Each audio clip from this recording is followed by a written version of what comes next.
All right, what's going on, everybody? Welcome to the Michael Garza Show. How you guys doing? It's good to see everybody on this Wednesday morning, at least Wednesday morning on the West Coast.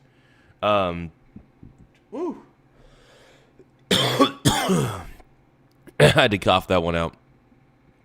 Okay, so we're gonna react to a little bit of our boy Trump Daddy, Trump Zaddy. Okay, so it looks like Trump makes a bombshell Iran claim as the weekend deadline closes in. But let's take a look at the stock market reactions here. So the stock market is reacting in all sorts of different ways.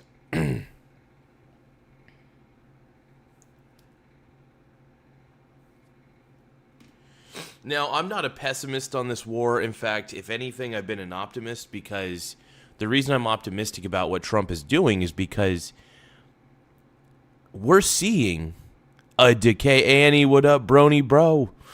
But no, we're seeing a real decay in overall. And when I say a real decay, I mean a real decay of the Iranian regime. But give me just a few moments, you guys. I'm actually getting a couple things set up here.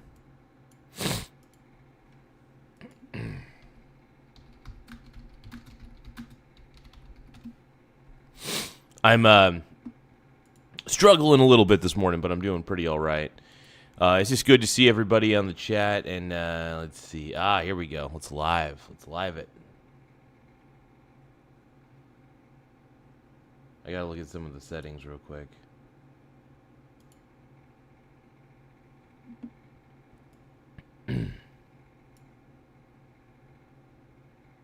Standard, let's see. Real Garza.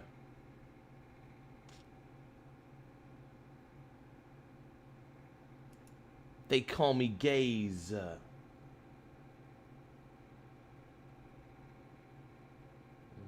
Browser session settings, YouTube default. Okay, whatever. Anyway, I'm pulling up something, man.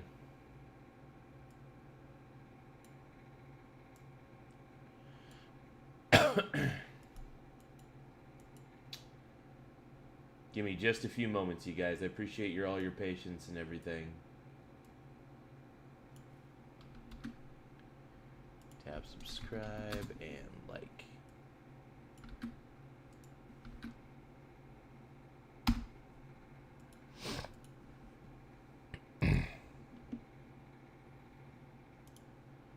Oh, we got Random Player in the house. How's it going, Random Player? How you doing, my pink brony bro? And we all dance at the gay club, oh my God. I'm just having fun on the stage in my hooves. I'm wearing a man thong. I'm always wearing a man thong, you guys. I got a problem. Down at the Pink Brony Club, I'm gonna keep on fapping at the Pink Brony Club.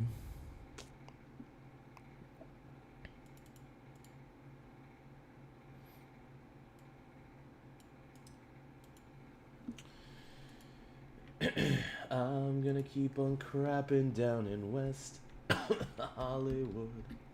I'm gonna keep on fapping at the Pink Brony Club.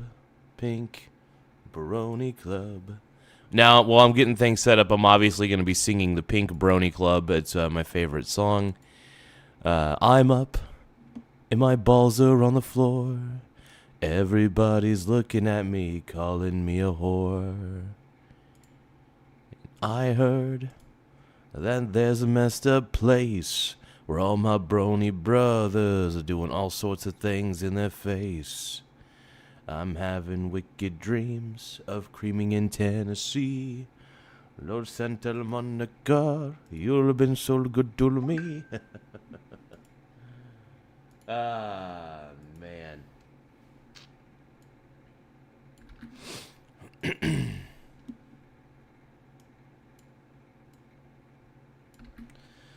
You've been so good to me. Won't make my mama proud, and it's gonna cause a scene. She sees a brony bro. I know she's gonna scream, God, what have you done? You're a pink brony bro. And you dance at the gay club, oh my God. I'm just having fun on the stage in my hooves. I'm wearing a man thong. Okay, so let's see. What's the most latest stock market news on the interwebs? Let's take a look. The Pink Brony Club. I'm gonna keep on dancing at the Pink Brony Club. I'm gonna keep on fapping down in West Hollywood. I'm gonna keep on crapping at the Pink Brony Club. Pink Brony Club. Okay, let's pull up Google Chrome. La Google. We're gonna take a look at the La Google. Give me my Google. Michael Saylor. You guys big fans of Michael Saylor? We're really gee for Michael Saylor on this channel. We talk about Michael Saylor maybe at an unhealthy rate.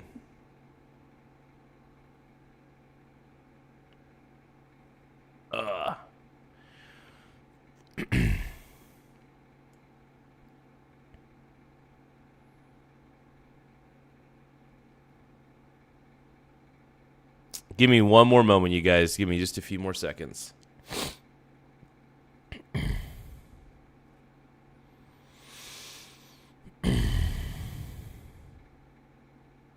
Come on, there's got to be more recent coverage than this. And it looks weak. Weak coverage, man.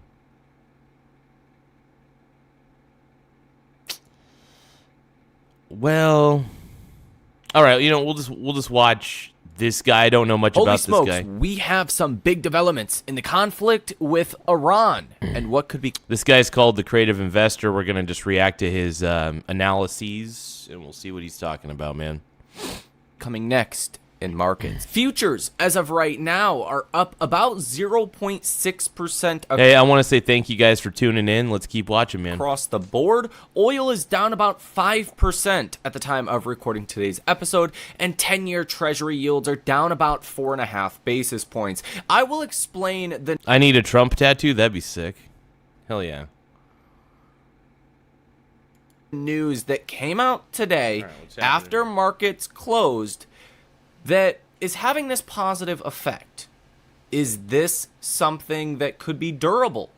Could this be the end of the conflict? But let's face it, since day one of this Iranian conflict, I've always had... I don't know, this guy kind of sucks. Let's just look up Iran war. Let's look up Iran war. We'll just see what it's doing with the economy here.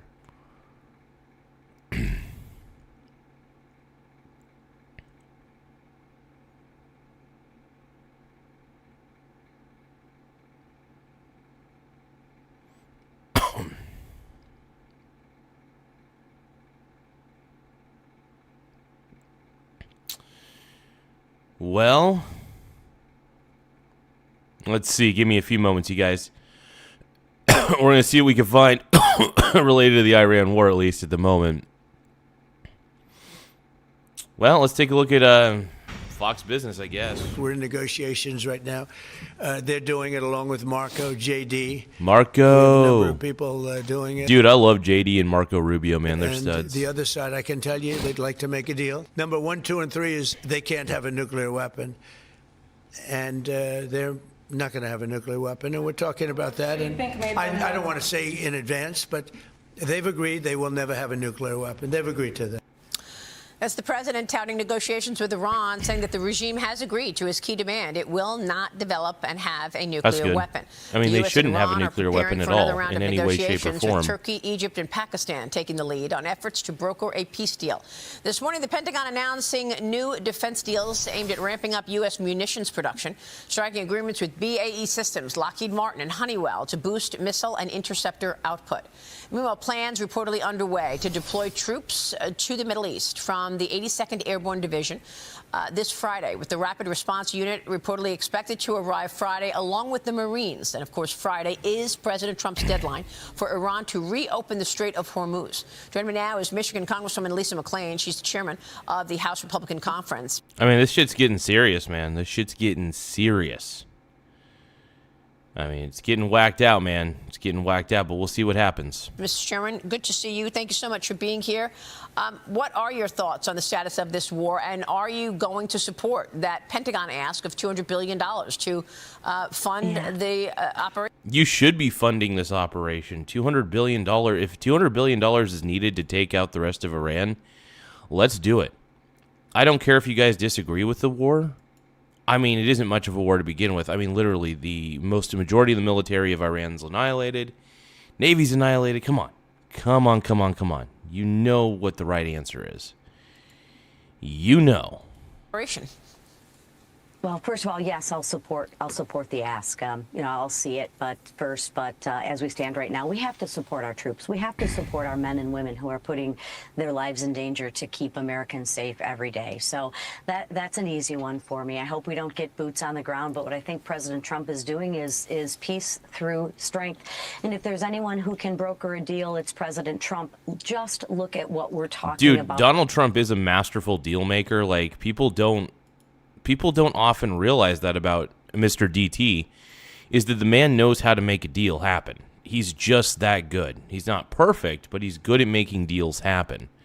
That is just the nature of Donald Trump. But yeah, he's a deal guy. He's all about the deal. Art of the deal, baby. Art of the frickin' deal. So, no, I think what Trump's doing is fabulous. To all the haters, just, I don't know, you guys are lame. Right now, we're in the middle of peace talks. For 47 years, everyone says, oh, my goodness sakes, Iran can't have a nuclear weapon, and everyone... Yeah, they shouldn't have a nuclear weapon, ever. Iran is the number one state sponsor of terror. You know what they would do with a nuclear weapon? I think you know what they would do with a nuclear weapon. It's got to be plainly obvious. Like ending the Ukraine war? Honestly, that's between Russia and Ukraine at this point. I mean, honestly, Trump has done everything he can to try to stop that war. But honestly, the problem is Zelensky and Putin hate each other. So two people who hate each other, they're not going to be able to negotiate properly. One of them's got to try to like the other. I mean, they don't have to like each other, but they have to at least try to come to some sort of agreement. The problem is Ukraine and Russia still have not come to an agreement. Therefore, you can't just end a war when nobody's coming to an agreement. So, sometimes you can through complete annihilation. It's not the best way to do it, but hopefully I would rather see an agreement negotiation. It just depends. But yeah, I mean, look, the Ukraine-Russia war started under Biden's administration. It's going to be a tough one to just suddenly end. But yeah, no, the one thing I will say is the Iran war, I mean, honestly, the whole Operation Epic Fury seems to be a success. Obviously, I want to see the war end as quickly as possible. That's always the end goal. But, yeah, the markets reacted really well today. I mean, usually that's a good sign that something is happening,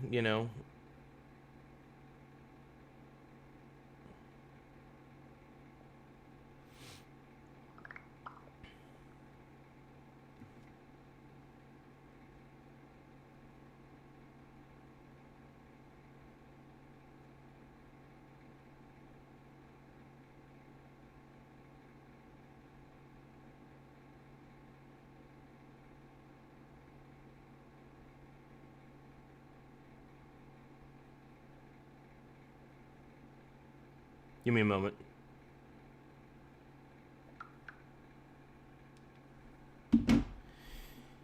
Yeah, let's see. Place on administration. Was agreeing with it. Let's see. Indirect contradiction to the campaign promises of no new wars. Yeah, I mean, here's the thing. I mean, this isn't really a war. I mean, you can't. I mean, they're officially calling it an Iran war, but honestly, this has been it's probably going to be one of the shortest wars. Maybe not one of the shortest, but well, maybe. I just don't think. Look, here's the thing. Iran. I still firmly believe that Iran has been a bully in the Middle East for far too long, and to be honest, I think a weakened Iran is actually a good Iran. I think the problem is Iran's been a little too strong for a little too long. They've made things very difficult. They've been a number one state sponsor of terror. To be honest, Iran, look, they were enriching uranium at a rapid scale. There's a lot of things they were doing, man. So I don't know. That's just... Tiptoed around it. This president is doing anything but tiptoeing around. Look at what he set out to do, destroy their military. 47 ships are at the bottom of the open ocean. Make sure that they don't have ballistic missile launchers. And honestly, they've done that. I mean, like, the U.S. military's knocked out their ballistic missile launchers. They've basically knocked out the entire navy of Iran. Iran, at this point, doesn't have any teeth, so this isn't much of a war. Yeah, you know, he definitely, well, at the end of the day, it kind of does become one, to some degree. I mean, look, peace, and I don't think there's ever going to be peace in the Middle East, because, to be quite honest, I believe that there's a fundamental problem with the overall philosophy of the majority of the people in the Middle East, but, yeah. I mean, look, I'm not a fan of war. I'd rather there be no wars at all. But in this instance, Iran has been, honestly, under the leadership they've had for the last long time, it's just better. It's a better situation. What we're doing, getting rid of the leadership of Iran, is a good thing. I mean, Iran technically really is an enemy to the world. If you're the number one state sponsor of terrorism, your government's got to go. Period. End of story. And Iran has been one of the number one state sponsors of terrorism. So, honestly, yeah, I don't know. Pretty much decimated. Actually, I do know. This is going to end probably around March 31st, most likely, or it's going to start winding down. Just as a heads up, everybody, it's going to start. That's my prediction. It's going to start winding down around that time. Those, just take a look at the number of missiles that are being launched, down dramatically. And third, make sure that they don't have a nuclear weapon. And if there's anybody that's going to get that done, I have full confidence that it's going to be President Trump. Yeah, and the administration sent a 15-point plan to Iran, and now Israel's Channel 12 is reporting that U.S. negotiators are working on a one-month ceasefire with Iran, during which the talks will be held on the... Well, first off, I mean, Iran is pretty close to... Look, if Iran has a nuclear weapon, they basically can destabilize the entire region. They have a very dark philosophy. If Iran was able to have a nuclear weapon, they would not hesitate to fire it at any of the European countries, to really fire it around the Middle East, to be quite frank. They would stop at nothing. It's because their leadership is dark and demented. Like, seriously, they have a very dark philosophy at the end of the day. It's very disturbing. Like, yeah, I see nothing at this point, honestly, and maybe a lot of this is my bias, because I don't like Iran at all. I don't like the government of Iran. So, to be honest,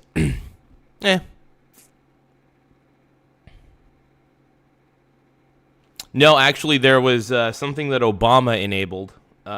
So basically, they were building first off, they had a nuclear. They were building nuclear weapons, literally, really, pretty much under a fucking mountain. Okay, I mean, like, come on. You know that when they're trying to enrich uranium, look, my problem with Iran is I just think that they can't be trusted, because they've been the number one state sponsor of terror for a long fucking time. So I don't know. I do know. Fuck it. Why do I keep saying I don't know? I do know. It's like, it's pretty fucking clear.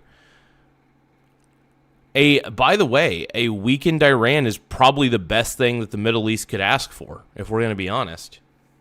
So, yeah, I'm not a fan of Donald Trump getting into it, but we're in it. And honestly, it seems like it's probably going to be a better situation than people realize. So, like I said, it's not going to be a forever war. Everybody's like, oh, it's going to be a forever war. No, it's not.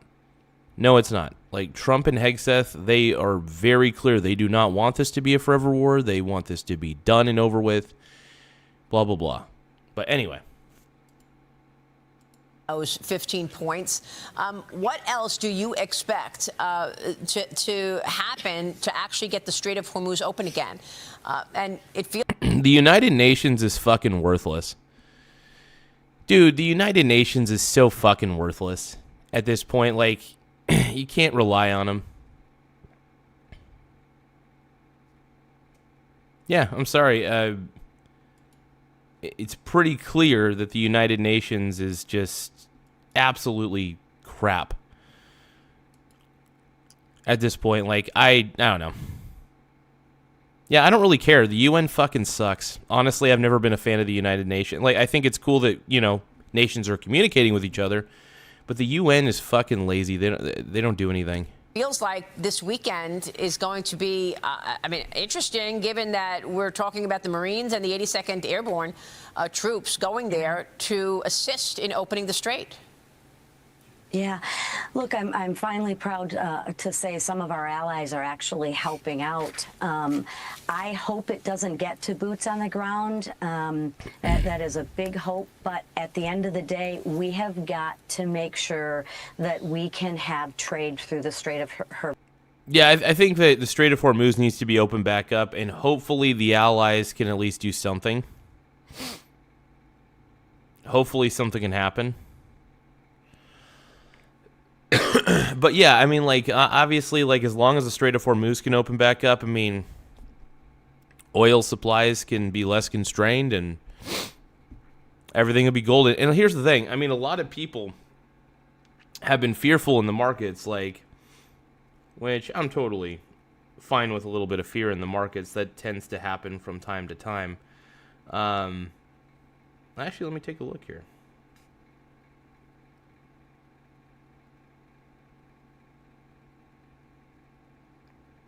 I'm taking a look at a piece of information real quick. One moment. Hey, thank you so much, Annie, for sharing the live stream. In fact, I think I'll share it to Twitter myself. I'll put it on the Twitters. The Twitters. There we go. Did it post? Yep, it posts. All right, yeah, I just posted it to Twitter, the Twatter, the X. Yeah, I mean, look, markets are, when the markets go down, I just trickle buy into the markets. I mean, when I'm swing trading, man, that's what I do. So there's always going to be volatility in the markets. That's one of the reasons why I'm able to make money in the markets is because of the volatility. I buy when the indices are low, and then I sell when the indices are high. It's simple as that.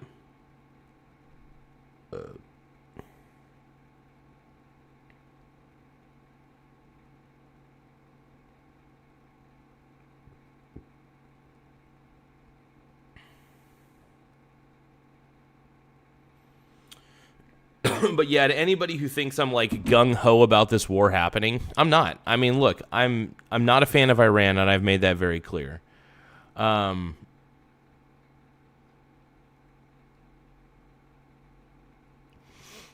mean, yeah, probably his family's probably making a little bit of money. I mean, there's probably going to be a lot of inside traders. Sure. There's probably going to be a lot of people who are hanging on his every word. I mean, don't get me wrong, Trump, the markets are listening to what Trump is having to say. They're hanging on his every word. First off, I think that Trump would... Biden was a worse president than Trump. Kamala Harris would have been awful. I think we would have had an open border. I think that would have been worse. So to be honest, I think that the Democrats as a whole don't want a stable America. In fact, I do believe that overall, with the way the Democrats talk about America, at least the majority of them, they tend to just fucking hate America. So I don't know. I'm totally a fan of Trump only because he's got a good vision. And And he does. He wants to make America great again. Why not? I think it's more of a vision than anything, because he saw what happened under Obama. He saw what happened under Biden, and he's like, fuck that, dude.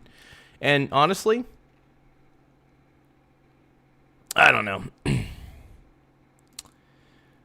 You know, whether Trump is right or wrong in this instance, I don't know.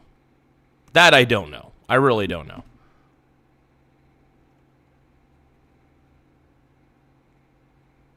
To say that an open border doesn't affect us at all is hilariously ignorant.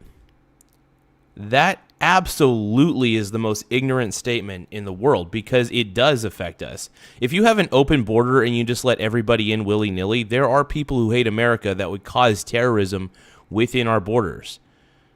So that is probably the stupidest fucking thing you could ever say. Open borders affect everybody. Are you kidding me? You have to have a vetting process to see who the fuck's coming in.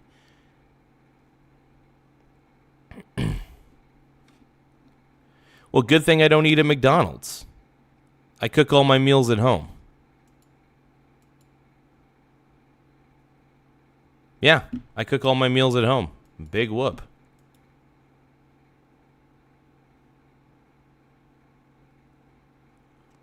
That is the most... You know, it's funny. You're using short-term thinking to justify what's happening, okay? So... just because the markets are down, just because the price of oil is up temporarily, and I might add temporarily, by the way, do you guys remember when Joe Biden, under his watch, allowed the Ukraine war to start, basically? Allowed Russia and Ukraine to start fighting each other? The price of oil, I think, went up to like, what, $130 a barrel or something? Where were you guys complaining about that? Joe Biden made an unstable America by basically showing, because we had a weak leader. You know, honestly, like, open borders are stupid. If you think that open borders are a good idea, you're a moron.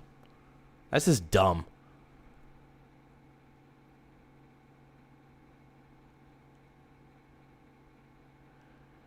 Yeah, I don't know. You can't just let everybody in. I think that's the stupidest thing in the world. It's got to take a little bit of time to become a citizen of another country. You can't. There's got to be some sort of, like, you have to do a background check. You have to make sure this person doesn't have a criminal history. And the problem is, all these fucking people from prisons in other countries were coming over to America.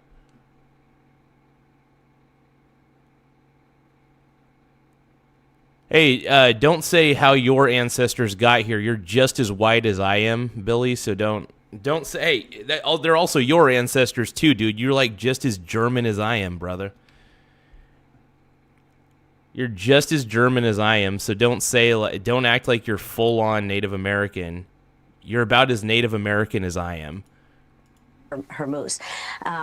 Take a look at what's happening. The world is coming together for the first time in a long, long time against the terrorist state of Iran. And that's a good thing, because if we want economic prosperity in that region, you had Jamie Dimon, on your program, we have to have stability in that region. And I think this is one of the biggest steps that we've seen in a long time, to have stability in that region. For sure. Yeah. And House Budget Committee Chairman Jody Arrington is now in informal... Let's see, what's my content? Majority of my content is, lately it's just been reacting to stuff that's happening as close to real time as possible. Traditionally, we like to talk about the markets on this show. Traditionally, we like to talk about investing strategies, that sort of thing. So we talk about, different ways one can swing trade. We talk about the various ways one can, long-term invest, that sort of thing. So we try to encourage people to be long-term investors primarily in their portfolio, but we also say it's okay to swing. This is not financial advice, but I think it's okay to swing trade 20 to 30% of your portfolio for profit and for income. That's the way I do it. And the things that I swing trade are basically indexes, index ETFs specifically. Which is an ETF is an exchange traded fund, for those who don't know. Yeah, I mean, I do glaze Trump quite a bit. Don't get me wrong. I'm totally. I've already mentioned on this channel through and through. I don't hide it at all. I'm a Trump fanboy. Yeah, I'm a Trump fanboy. I don't really care. I'm not going to apologize for that. I do glaze Trump a little bit too much, probably, but I'm fine with it. You want to know why? Because one, I don't think he's that bad of a guy. I think most people exaggerate. I think the thing is, I think the reason that people hate on Trump is because he's not conventionally attractive. Could you imagine if we had like Brad Pitt as the president, but Brad Pitt was saying everything that Donald Trump was saying? People would be okay with it because Brad Pitt is a conventionally attractive man. People treat unconventionally attractive people differently than they do attractive people. I firmly believe that because Donald Trump is not a conventionally attractive man, that's one of the reasons why most people don't like him. I really do. You know, honestly, Trump in a lot of ways has very similar policies to Obama. In fact, this Trump presidency almost feels a little like the Obama presidency. I'm not going to lie. In a lot of ways. But yeah, no, I think a lot of people just judge based on looks alone. And, but you know, if you could see past that, you could see that actually Trump is, you know, you don't just become president by accident twice, you know. Trump is good at marketing. I will say that. President Trump is hilariously good at marketing himself because he realizes that the more that people talk about him, the more he's going to win. And that's basically, he believes in the old saying that all press is good press. And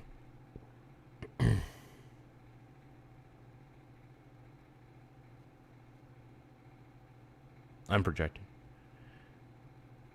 Yeah, I don't know. I mean, look, let's see, you had Obama, Bush was just terrible in general. Bush was terrible. Let's see. And Biden was kind of a sexy man. I was a little bit Biden sexual. No, just kidding. No, Biden, no, here's the thing. I think the reason people like Obama and Biden is because, well, one, I'm not going to go into that too much. Let's just keep going. Talks with Senate Budget Committee Chairman Lindsey Graham, we're told, about potentially using a second reconciliation bill to fund the Pentagon request, the $200 billion, the supplemental money for this conflict. I want to get your take on the reconciliation conversation. And you're also talking about potentially building legislation around new funding for immigration enforcement and potentially even the SAVE Act. What is the conversation right now about the reconciliation plans?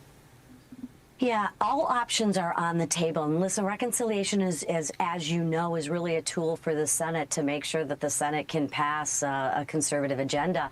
I think all options are on the table. And if the Senate is going to put us in a box, we're going to do reconciliation. And Chairman Arrington is working on that. Remember, we have a one-seat margin, so it's going to be a really narrow needle to thread. But we've been able to do that in the past. I'm optimistic by nature. So, listen, I think everybody wants to do the right thing to keep Americans safe. And I mean, the war, I won't say the war is completely over, but it's pretty much right there. It's pretty much right there. And I think the Strait of Hormuz is going to open back up pretty soon. And look, Trump sent out his 15-point plan. I don't know. Put more money in their wallets at the same time. So I'm optimistic that we can get this done. But I know that in doing a reconciliation package, it's about budgetary items, right? So, I mean, to put the SAVE Act in a reconciliation plan doesn't appear to fit the bill, but I'm wondering if there are ways to do that, because your colleagues were with me yesterday, Andy Barr, for example, and he said when you're talking about giving money to states to secure their elections or Joni. Oh, if you guys can, though, double tap the screen to like the stream. One more time, double tap the screen to like the stream if you can. It does help the channel. Let's keep going, man. Let's keep rolling. Said if you're actually paying for anything around elections, perhaps you could put that circle in a square. Listen to what they said. I want to get your reaction. Watch. Yeah. We do need to use the tool of reconciliation for all of these issues, I think. I think we do have the makings of a potential deal to fund partial DHS. But, Maria, this is... But you can't put the Save America Act into the reconciliation plan, you would have to recast it. You would have to change it and make it into a budgetary issue. How do you do that? Well, it would obviously relate to funding of states to implement the provisions. Oh, okay. So maybe there is a way. I think there's potential ways to get creative with it, and if there is a way, we should pursue the Save America Act. But we need to put the Democrats on record. Is there an argument to be made that if you're going to be giving, you'll be giving money to states to institute secure elections, maybe it becomes a budget item? What do you think? That is an interesting take on it. And if you hear part of the argument coming from the Democrats as well is, oh, people can't afford to go through the process and get these IDs, blah, blah, all the same old excuses. Well, what if the federal government was to fund a voter ID for them, a government issued ID? So there's a number of ways that we can be creative with this, and I'm willing to explore those opportunities. Honestly, I've been kind of suspicious of mail-in voting for a while. I'm pretty sure it's maybe secure enough. I do have my doubts about it, so oh man. Let's take a look here. Because I think that... Yeah, like I said, you guys double tap the screen to like the stream. One more time. Double tap the screen to like the stream. That's all you got to do. Double tap that screen to like the stream. Let's go. This is that important. Congressman, what can you tell us? Yeah, I agree with both of my colleagues on that. We have to figure out a way to get the Save America Act through the Senate. We know the Democrats don't want voter ID. They want illegals to vote, right? Hakeem Jeffries said that himself. Don't put ICE agents at Hakeem Jeffries, dude, that guy is such a chud. That guy sucks. The polling stations. Dude, he's a race bait. Dude, he race baits so much. It's so fucking crazy. Well, why would we put ICE agents at the polling stations, Hakeem? You illegals don't vote, right? I mean, it's just complete hypocrisy. What Republicans are trying to do with the Save America Act is we will explore every option on the table to put this in reconciliation, because we know we're not going to get any Dems to come our way. This is an 80% issue for the American people. So we're going to figure out a way to get to yes, as opposed to why we can't do it. We're going to explore every option on the table of how to do it. All right, Congresswoman, we're going to be watching your work on that one. Thank you so much for being here this morning.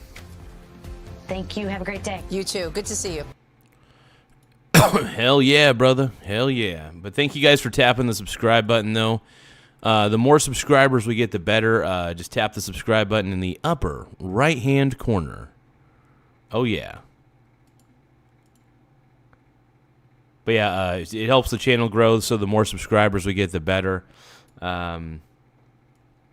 Let's see, 70. Okay, there we go. I think that's perfect. Perfect. Here we go. I think we're getting the right level of something. Let's see what else we got, man.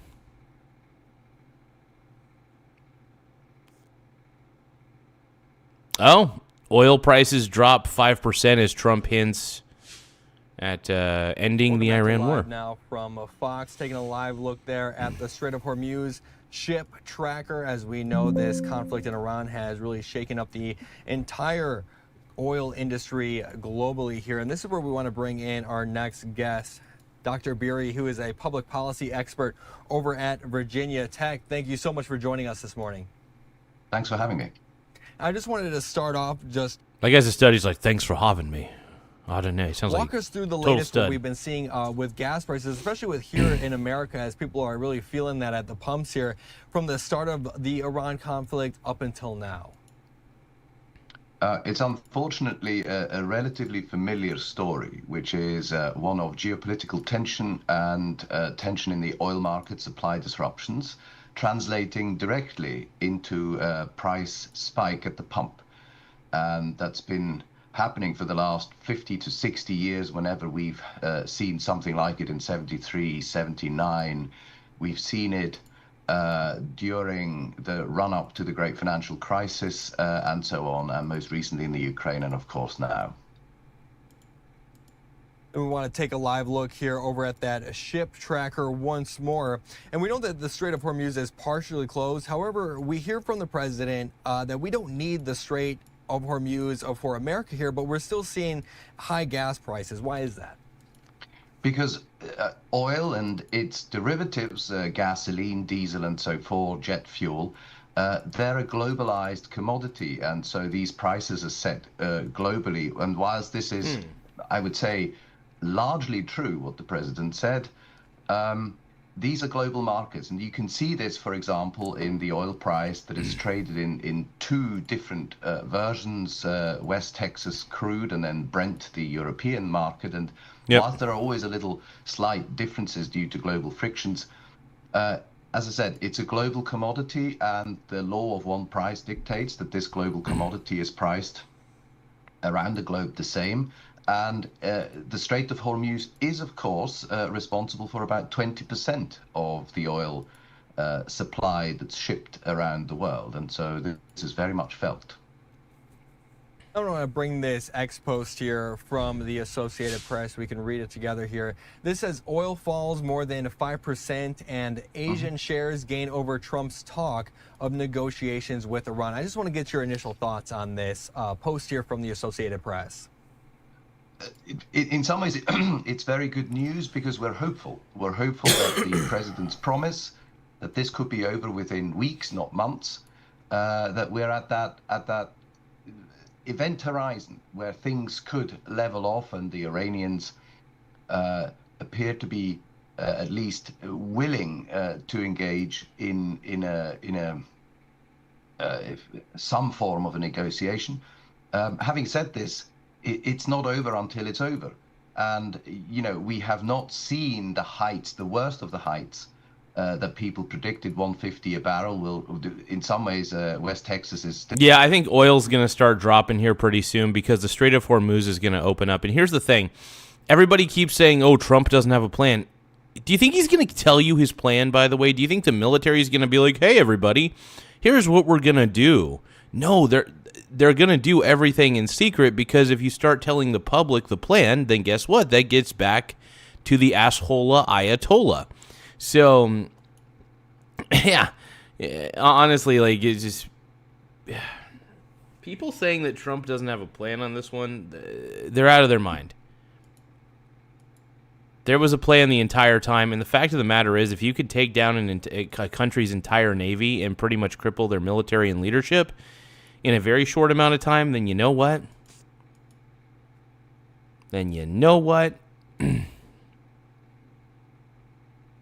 Still below 100, and so that's very good news, and that's what's reflected in stock price moves pretty much around the world, of course, particularly in Asia. Now, having said this, these are current effects of these geopolitical developments. There is some nastiness coming down a little bit, yeah. For us, and the Cleveland Fed's now cast inflation. He had me at nastiness. I like it. Has given us a taste of what's about to hit by predicting that March inflation is up quite significantly vis-a-vis February. I want to read off this Reuters report as well. It says the Trump administration is expected to announce as soon as Wednesday that it will temporarily lift federal smog cutting restrictions on a summer blend gasoline to curb rising energy prices stemming from the war on Iran. Do you think this could potentially... Now, summer blend gasoline. Hold on. What is summer blend gas? What is that? I don't know what he means by that. Summer blend gas is a cleaner burning, less volatile fuel required by the EPA from June 1st to reduce smog and air pollution. It has a lower Reid vapor pressure than winter fuel to prevent excessive evaporation at high temperatures. It's more expensive to produce, often increasing prices by... oh, okay. Well...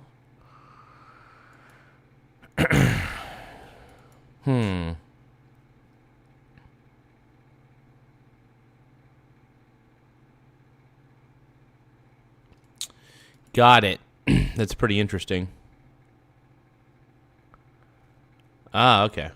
Nice. Potentially work to help lower prices?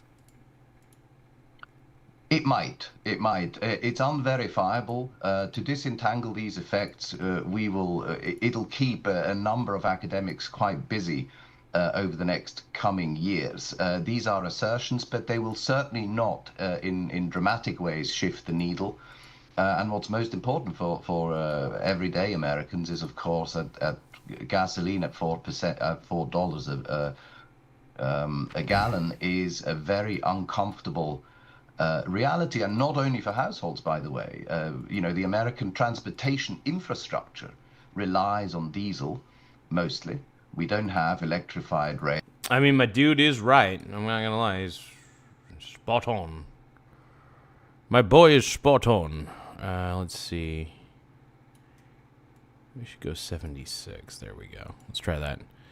Testing 1, 2, 3. I'm testing the microphone range real quick. Testing. Okay, that works. All right, whatever. We have most of our commodities internally shipped on trucks, and so that's gonna hurt us. The cost of production for trade are up. And so that it's just the reality, and it's textbook in that sense. There is nothing new under the sun in that regard. And as we still see this conflict ongoing, could Americans even see other energy outlets start to rise in price other than just gasoline? So here's the thing. I mean, look, oil prices going up or down does affect things. It really does. It's quite insane how many different asset classes can be affected. Even silver and gold prices do get affected by this to some degree, but not permanently. Yeah, we saw a lot of investors freaking out in the silver markets. I was able to get silver at a very small price through a silver ETF.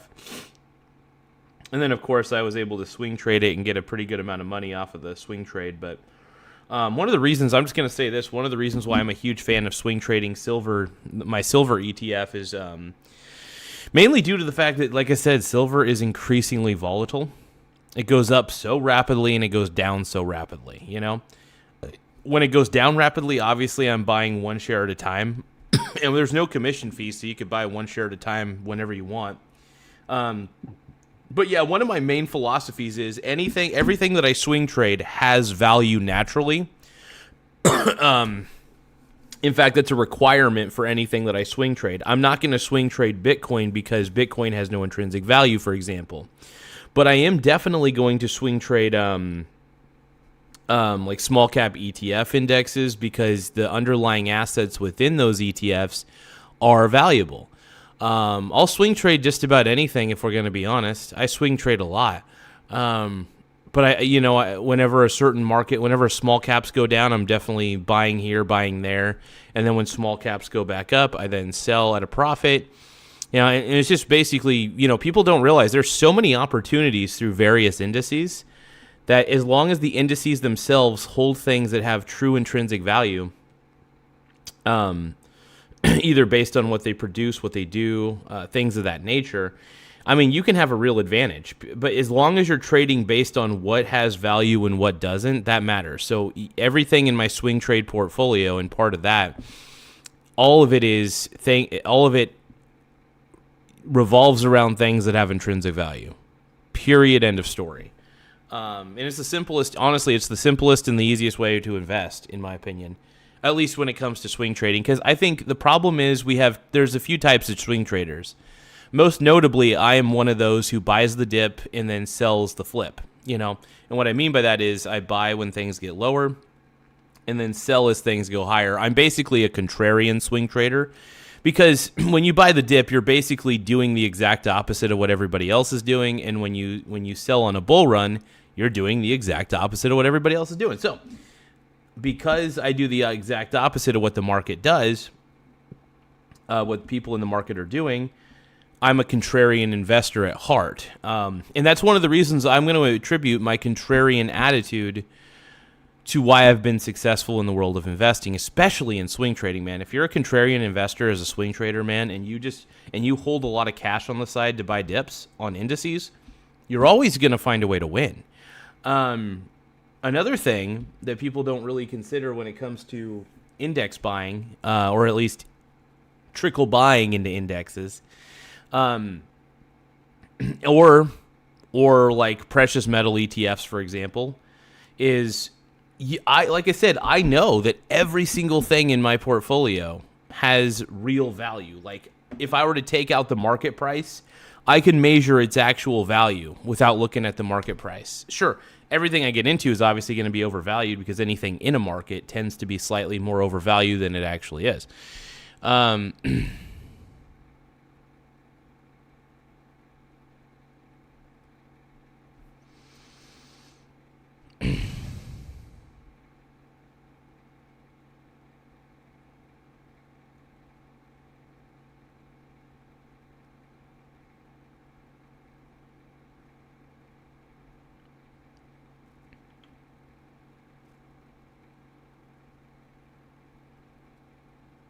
Let's see.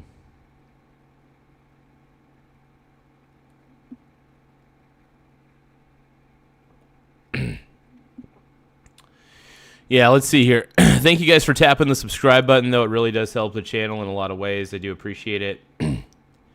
Helps the channel in more ways than one. As always, I appreciate you guys. Let's see what else we got here. You got to stay sexy.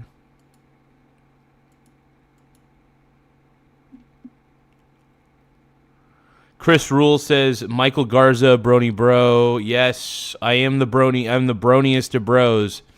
But yeah, anyway, so I'm the contrarian swing trader.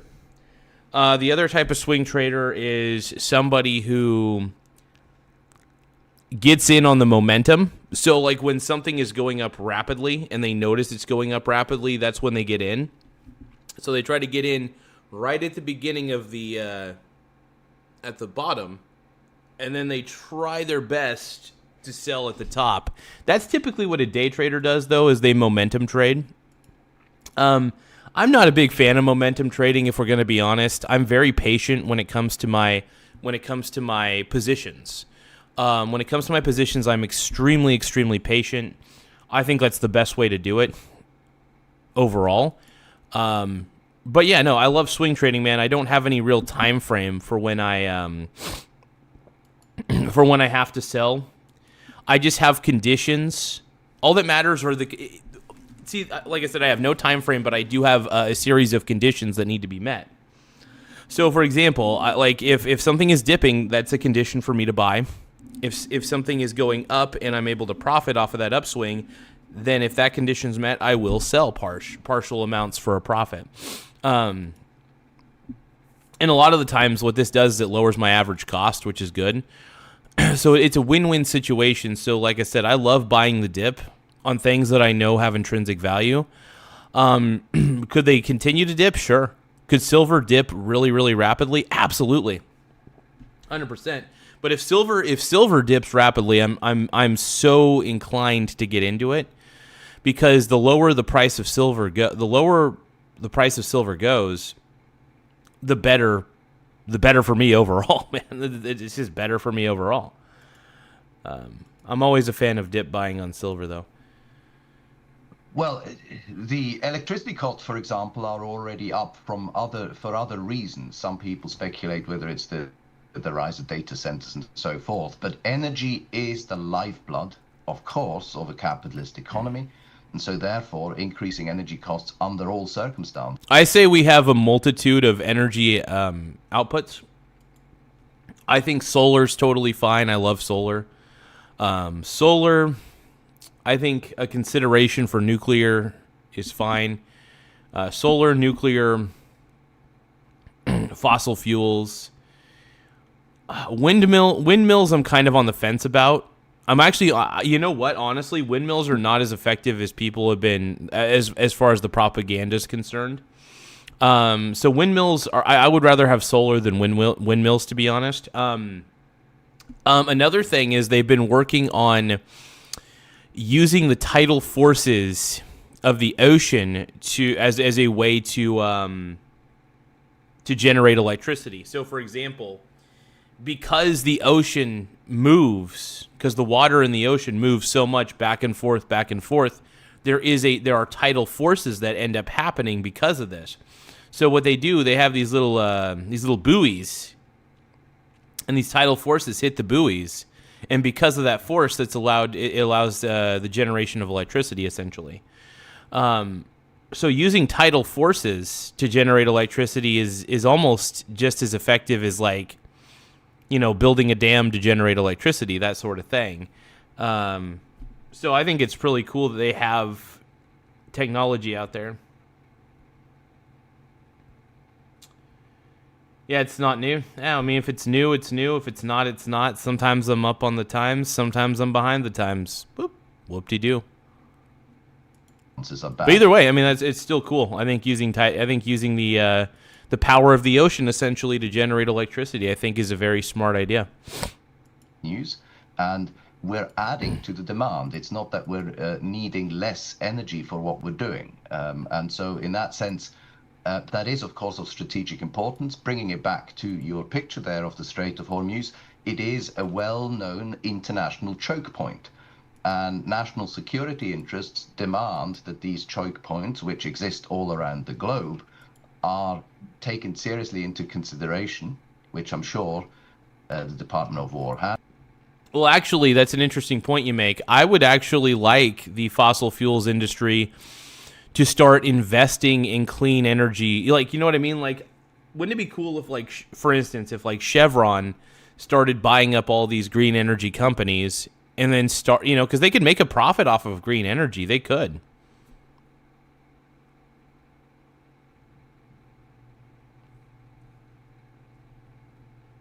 Hold on. So hold on.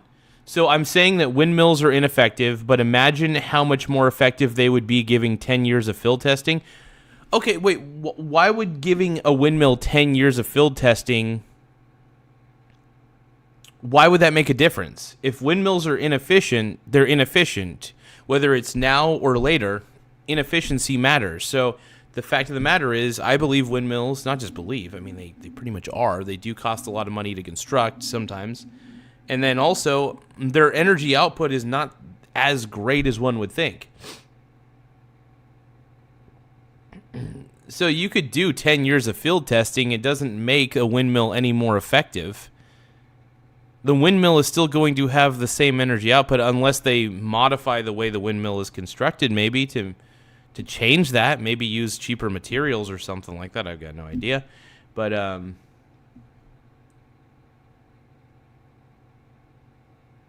yeah, I mean, look, I'm like I said, I'm down with green energy. I'm also down with fossil fuels too. I believe there's room in this life for both. But yeah, I don't think you should ban fossil fuels. I think that's stupid. Anybody who thinks that you should just ban fossil fuels outright, I think that's ignorant and stupid. But I will say this. Yeah, green energy is totally fine. Yeah, I mean, look at it. If they're increasing the efficiency of windmills, that's fantabulous. Totally fine with that. And yeah, there's going to be engineers who are going to come up with really innovative designs for windmill designs, and I'm all for it. I'm completely all for it, man. But like, I do have a little bit of a problem with, like, so there's the ethical side of windmills. And I actually do agree with Donald Trump on this, and this is something that he brings up that people don't talk about a lot about windmills. Tons of birds do end up getting killed because they end up flying into, like, they're flying through the windmill, right? And then they run into the windmill, they die. Tons of birds die. And I think there's got to be a way to prevent that. If you could prevent the death of birds through windmills, I'm actually more on the side of windmills. I still think that they're not that efficient, but I prefer solar over windmills. I will always prefer solar panels over windmills. That's for sure. I wouldn't say tons of birds, but enough birds do die. Like, how about this? I'm going to look this up. Because AI is fairly impartial about this typically. So how many birds typically get killed because of windmills on average? Wind turbines, oh wow. Wind turbines kill an estimated 140,000 to over 1 million birds annually in the United States. While deaths occur, they represent a small fraction of human-caused avian fatalities, which are far lower than those caused by cats built. Here's the thing. Cats are obviously going to hunt birds. That's just nature. That's the nature of the cat. Buildings and vehicles. Most studies suggest an average of well under $500,000 per year. No E&E news about okay, anyway. No death toll. Most estimates place U.S. deaths. Yeah. Anyway. Yeah. So I mean, to basically suggest that birds don't die due to windmills. I mean, it's real.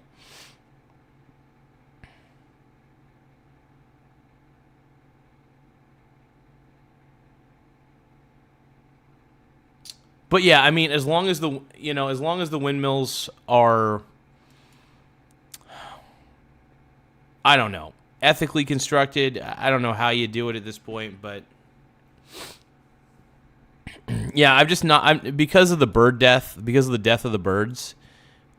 It's been one of the other deterrents for windmills for me. I also don't think they're that efficient, to be honest. I really don't. Yeah, I don't know. It's just how I feel about it. And I don't know. I feel like there's a bit of an ethical thing here. Farshad Mamu is saying, "Blood, can you follow me?" I don't know. How about this, everybody? Follow the dude. Do what you do. As in the administration, to figure out what the domestic pain will be if somebody steps on those points. And as this conflict goes on, and let's say it ends within weeks, when would even people start to see even noticeable relief when it comes to gas prices, even after this conflict ends, whenever that may be? It'll take a little while. I mean, in that sense, prices are sticky, and they then usually not passed on to the consumer immediately. Now, we might see with concerted action. I will say, Small Wiener Gang. Hey, thank you so much for subscribing to the channel, Abdullah Rawaha channel. I appreciate the sub. I'm going to put your name back up on the board. Small Wiener Gang. Let's go, dude. Small Wiener Gang. Hell yeah, but thank you for subscribing to the channel, though. I really do appreciate it, my brony bro. If anybody wants to subscribe, we do appreciate all subscriptions. Just simply tap the subscribe button in the upper right-hand corner. It does help the channel grow. It does. It makes me feel like I got a bigger schlangus than I actually do. Yeah, but let's take a look here. And thank you guys for tapping the like button and tapping the subscribe button, though. It really does help. We're currently sitting at 9,238 subs. Once again, 9,238. We're trying to get to 9,300. Before the end of the day, at least, is what we're trying for. I mean, who knows? We might be able to get to it before the end of the stream. But we're still trying our best to get to the 10,000 marker. But yeah, more subscribers, the better, man. Let's go. Maybe the president will mobilize our strategic reserves a little bit to help ease the pain. I'm not going to lie, dude. I'm looking at this guy's bookshelf. This guy has a vast fucking library, man. It's funny, every time I get done reading a book, though, once I'm done reading a book, I just put it in those little book nooks in town. So, like, because I don't like giving my books to the Goodwill because they're just gonna sell them for like $3 or $2. So I'm like, you know what? I'm just gonna find a random book. I just find the randomest book nook I can find around town and just put it in there.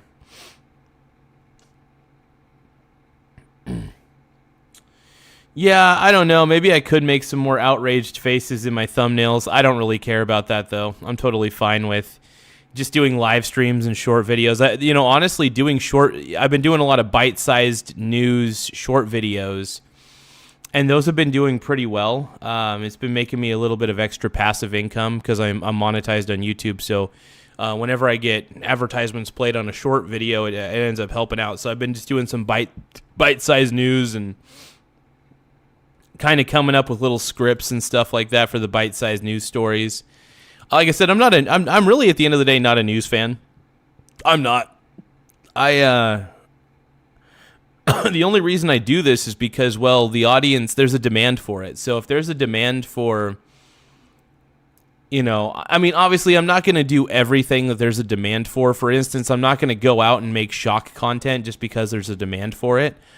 I do make my content ethically, believe it or not, even though people say it's not ethical to glaze Trump. No, it's totally fine to glaze Trump. But yeah, I do. The reason I cover the news is not because I want to. In fact, the moment I'm done watching the news stuff, all this news shit on my live video, I pretty much don't think about it the rest of the day because I think about other things. I just don't really find any value in keeping up with current events, to be honest, except for of course the value of doing it for the show, which does end up making me an okay amount of money, surprisingly. Let's see.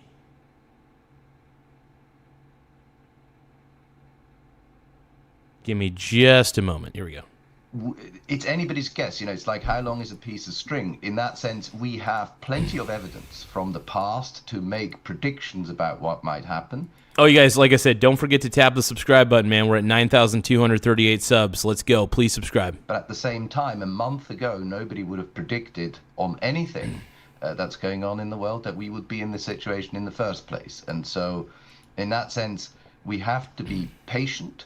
And at the same time, also, I would say quite proud of ourselves. America is still the most resilient economy on the planet, and our resilience has proven that we can overcome this. And we're not in a situation yet, even like in 2022, after Russia invaded the Ukraine, where we saw prices at the pump exceed $4, and those have receded within weeks. Dr. Beery, thank you so much for joining us this morning. Is there any other points that you would like to make before we let you go?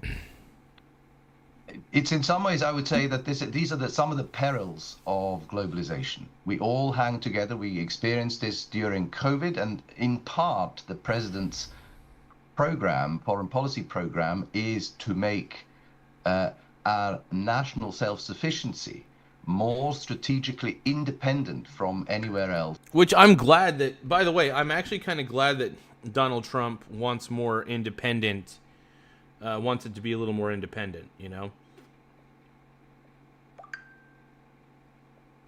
What are we talking about here? Oh, God.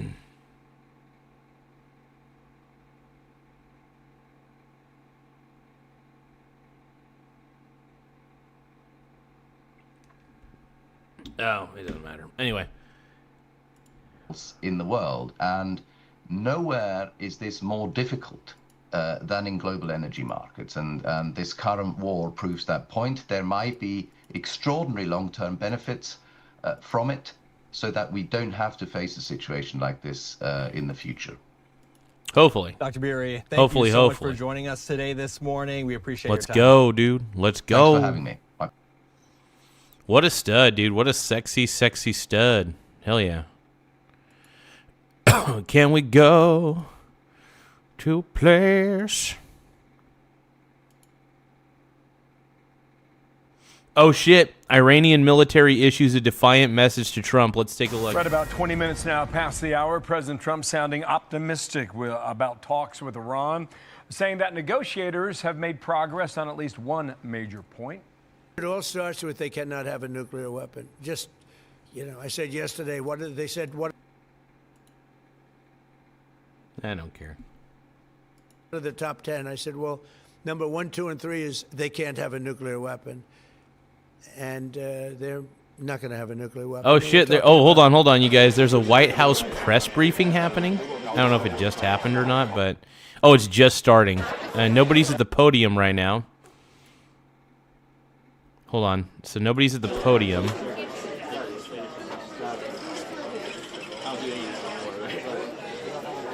So let's see.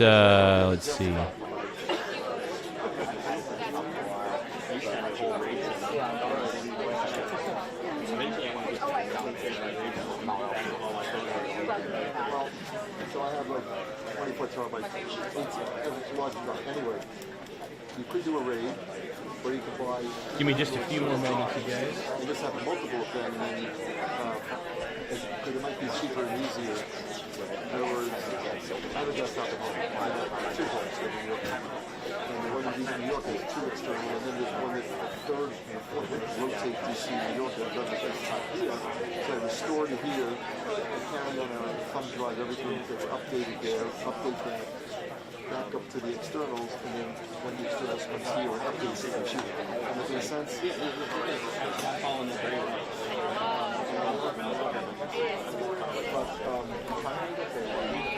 works for me. I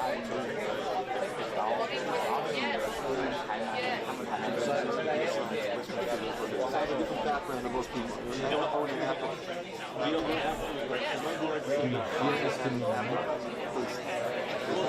Because you know the Adobe software just works better with the Macintosh.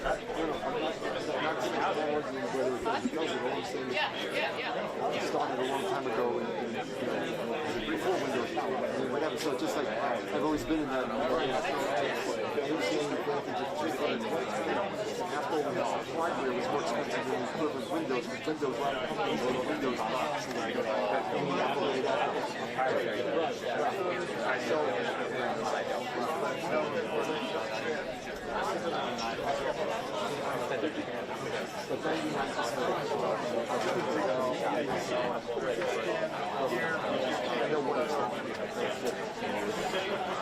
Besides that,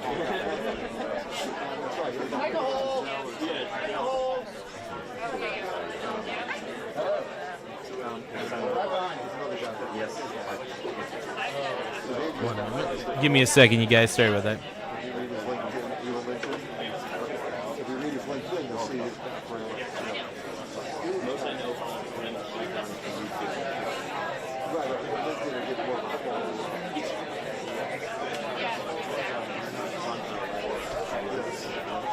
Well, you saw the ladders that are about everywhere. Have you walked back there at all? I haven't gone back there. So the bathrooms are Give me one more moment, you guys. I'm fixing a slight technical issue that I wanted to address in the back end here. Hold on. While we're waiting for somebody to come up on the podium, I'm pretty sure somebody's going to go streaking on the podium. Is there going to be a streaker?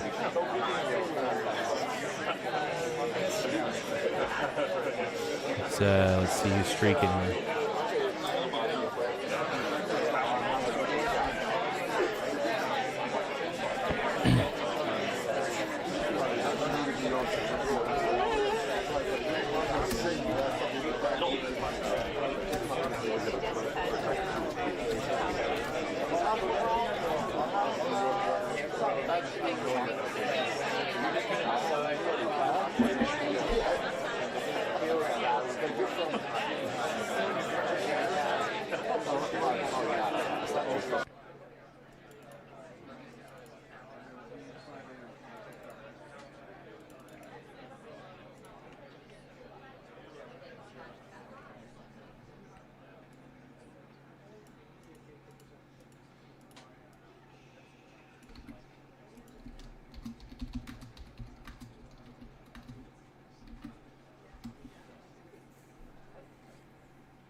Okay, figured it out. While we're waiting for somebody to come up to the podium, nobody's at the podium.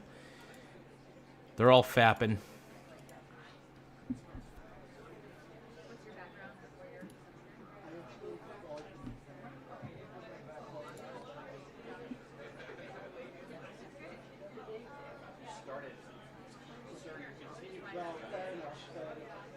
No, what matters is effective. What matters is who's effective versus who isn't. Joe Biden was a very ineffective president, whereas Trump takes action. Trump tries to make things happen to the best of his ability. Yeah. Why should somebody be taxed more because they make more?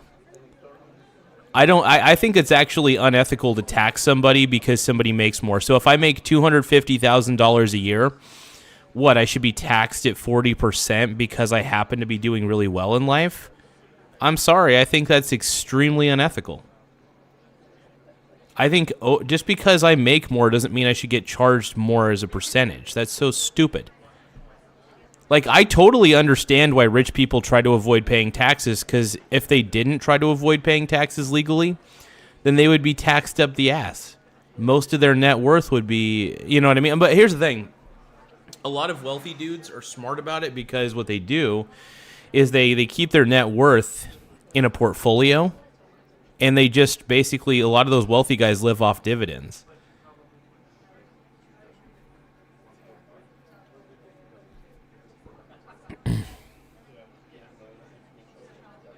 Here's the thing, though, man. I'm not a big fan. Here's the thing. It depends on how socialized medicine. I just don't like socialism. But here's the thing.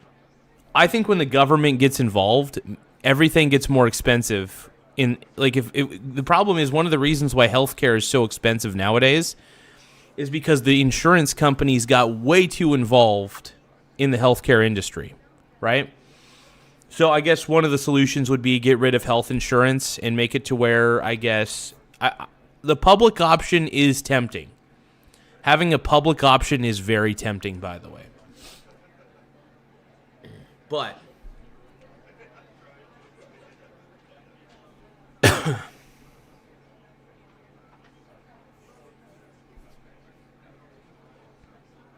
well, here's the thing. If you make the tax code fair, then rich people might actually find less ways to avoid paying taxes. For example, if I make $500,000 a year, I'm getting taxed 40%. I'm going to feel resentful. I'm going to be like, dude, I don't want to give 40% of my fucking money to the useless government. Why would I do that? Because they're just going to funnel it into some sort of stupid Ponzi scheme that they're doing. Look at California. California has the highest taxes out of like any state in the fucking world. And California has been effectively run into the ground because government naturally is ineffective. So honestly, rich people are smart for not wanting to give any money to the government. Why would you want to give it? By the way, I have zero faith in the government. Whereas the problem with socialists and communists is they think that government solves problems. I tend to disagree. I think government creates problems, if we're going to be quite honest. Government creates more problems than it solves. And then what it does is it then offers a solution to the problem that it creates. And it honestly just keeps compounding and compounding and compounding. Government is ineffective. I'm not saying that you shouldn't pay taxes at all if you're wealthy. I'm saying that everybody should get taxed at the same percentage. I believe in a flat tax. I believe that no matter what amount of income you're taking in. So, for example, by the way, just because I'm going to give you an example. Just because Jeff Bezos has a net worth of like, I don't know, 20 billion, let's just say he has a net worth of 20 billion. You do realize that his net worth of 20 billion is pretty much entirely in assets. So you can't tax his assets. One of the reasons why the rich people don't pay a whole lot in taxes is because, well, to be honest, they're not like they're not spending as much money as one would think. And they're not like taking in like a shit ton of income at one time. You can have a net worth of 20 billion in assets. It doesn't mean you should get taxed on your assets.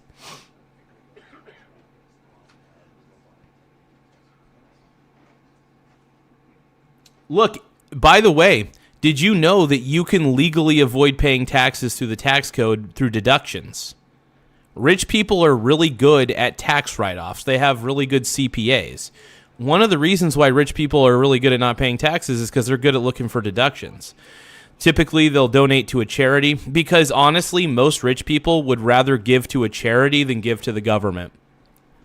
Most rich people think that, and that's another reason why a lot of rich people are able to pay less in taxes, is because they're able to write off charity donations so they don't have to give to the government. Look, rich people, like wealthy people, and I think the same. The government is not going to do anything good with my money. I would rather give to a charity that I know is going to do good things, like St. Jude's, for example.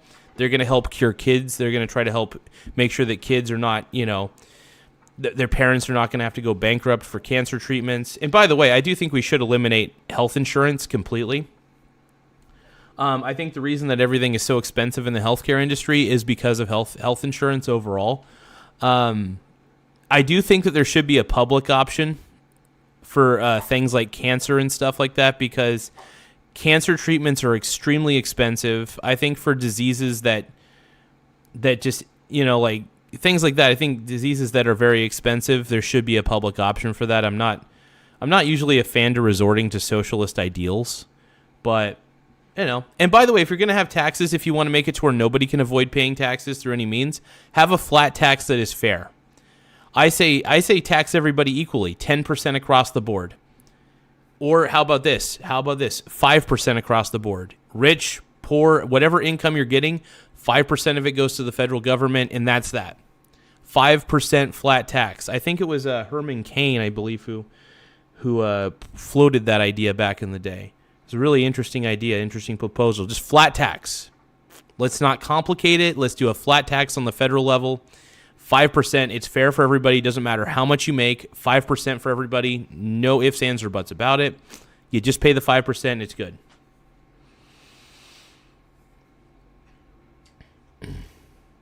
Here's the thing, though. I think the super wealthy, one of the big things is the super wealthy get taxed actually much more. If there were no deductions.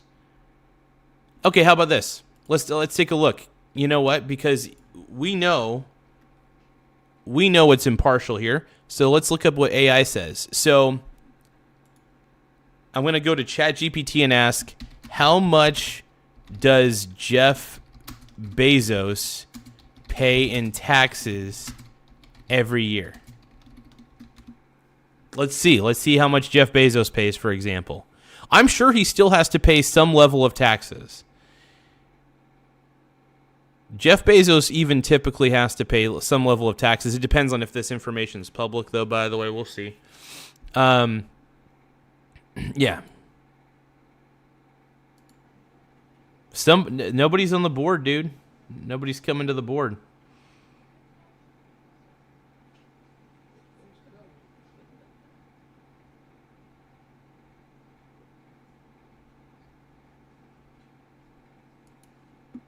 Good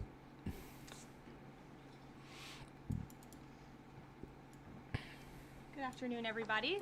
Oh, somebody's coming to the board. Thanks for coming today. I didn't see anything interesting on this. We're going to start with some scheduling announcements. This evening, President Trump will deliver remarks at Union Station for a political dinner. Jeff Bezos paid $1.4 billion in taxes last year. Okay. Out of... it's not bad. Tomorrow morning. Yeah, so the rich pay taxes. In fact, they probably pay way too much in taxes, if we're going to be honest. I'm sorry, I just... The president will host the second cabinet meeting of the year. I don't trust the government as far as I could throw it. Second term. And later tomorrow afternoon, the president will host a Greek Independence Day celebration in the East Room. On Friday, the president will celebrate National Agriculture Day alongside nearly 1,000 farmers. I'm going to increase the volume on this a little bit.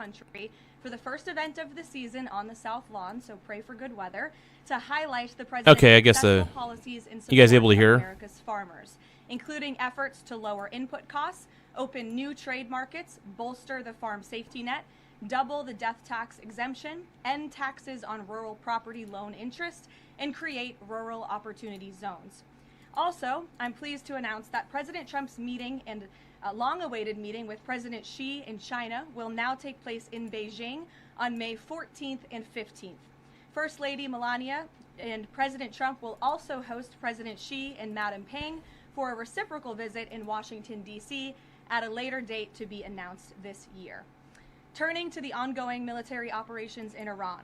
The United States military continues to decimate the terrorist Iranian regime's offensive and defensive capabilities. That's good. That's good. Honestly, and here's the thing. I really do think this is going to end by the 31st. My prediction is it's going to end by the 31st.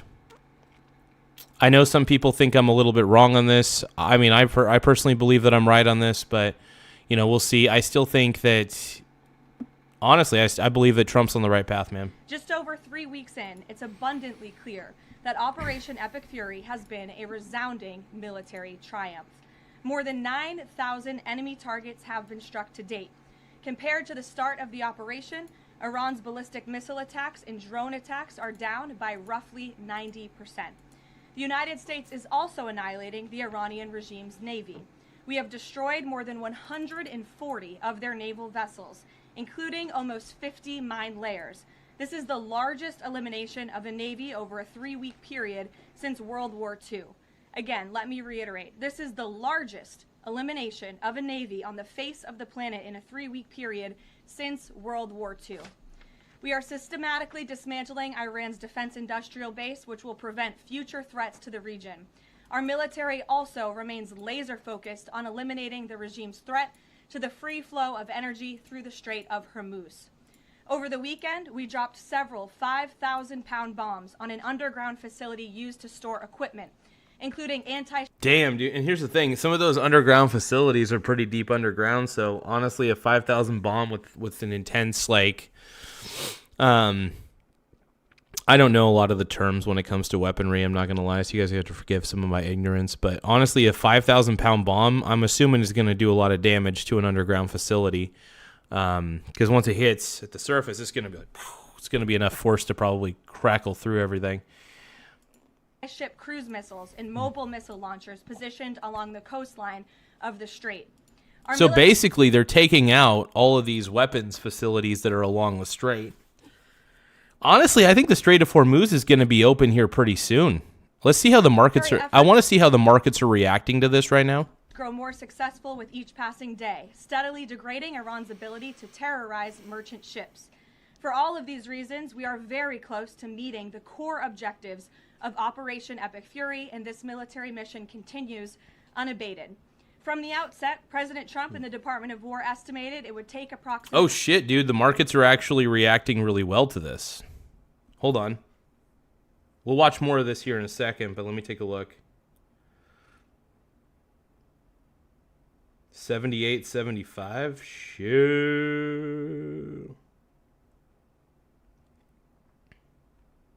Damn, dude, pink brony bros.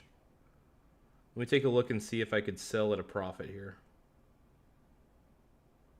So buy.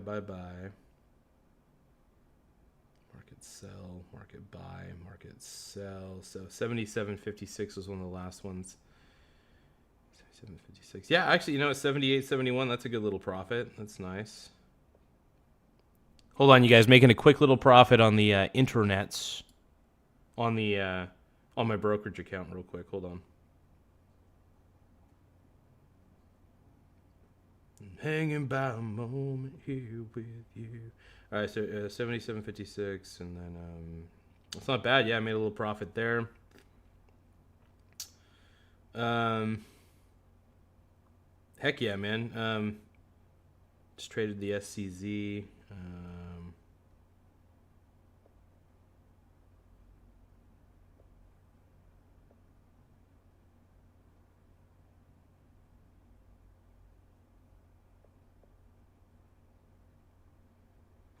Oh, damn. Okay, hold on. I mean, dude, I'm getting profit up the ass right now. Hold on. Give me a second, you guys. I'm profiteering right now. I got to be a good little Ferengi real quick. The Grand Nagus would be proud of me, by the way, just as a heads up. The Grand Nagus. 52.96. It's actually not bad at all.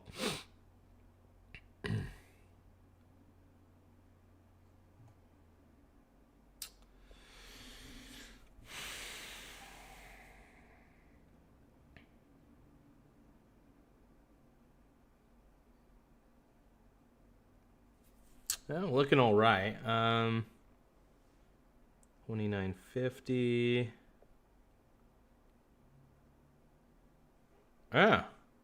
Silver's kind of hanging steady right now. Give me a second.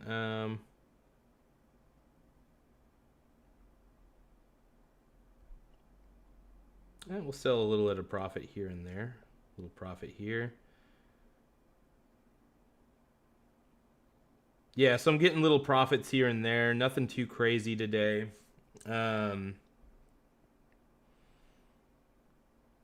Things are looking on the up and up, though. That's kind of nice.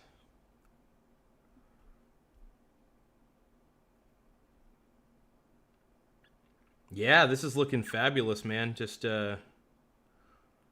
money, easy money. You can never really predict where the market's going to go, but you can always feel around, trickle buy, trickle sell, trickle buy, trickle sell, that sort of thing.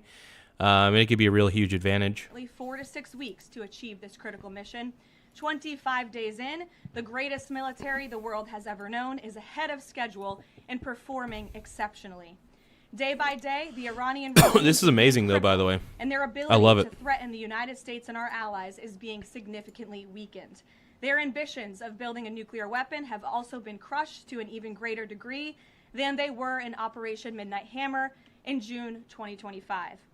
That's why you're beginning to see the regime look for an exit ramp. They recognize they are being crushed, their ability to attack American and ally forces, as well as their ability to defend their own territory is dwindling literally hour by hour.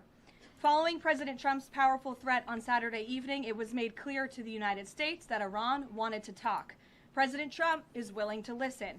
As President Trump announced on Monday, the United States has been engaged over the last 3 days in productive conversations, which led the president to temporarily instruct the Department of War to postpone planned strikes against Iranian power plants and energy infrastructure. Here's the thing, though. Will they listen? That is the biggest question. Will Iran... here's the thing. I think Iran is bluffing. I think they're just pretending to be on the U.S.'s side. I really don't trust Iran for the life of me. But sometimes you have to put out an olive branch, give them a deadline. I mean, look, the U.S. is giving them a deadline. And I'm kind of curious to see how they respond. But yeah, it looks like Trump is ready to do whatever's got to be done, man. If you guys can, though, don't forget to tap the subscribe button in the upper right-hand corner.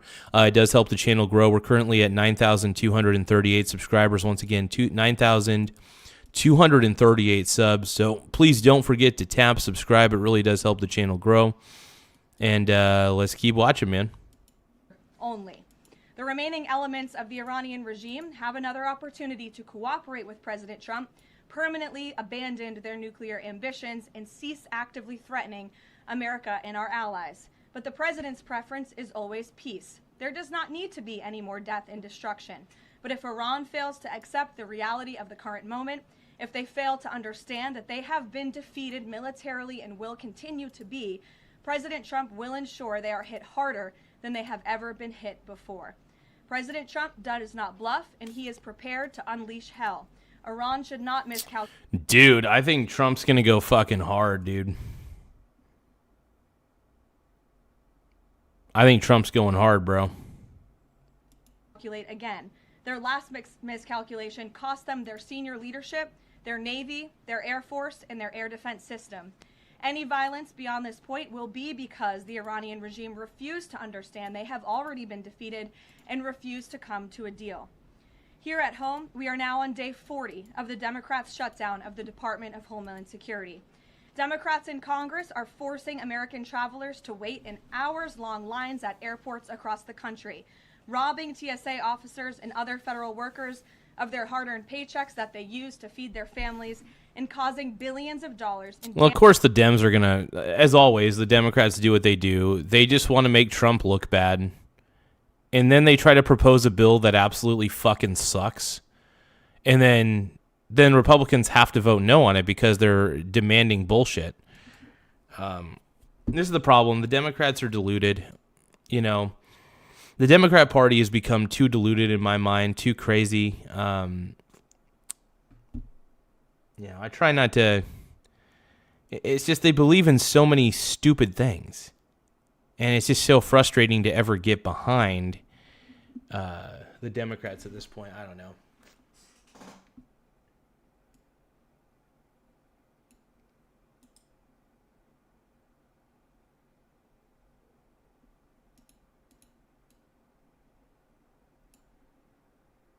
Give me a moment, though.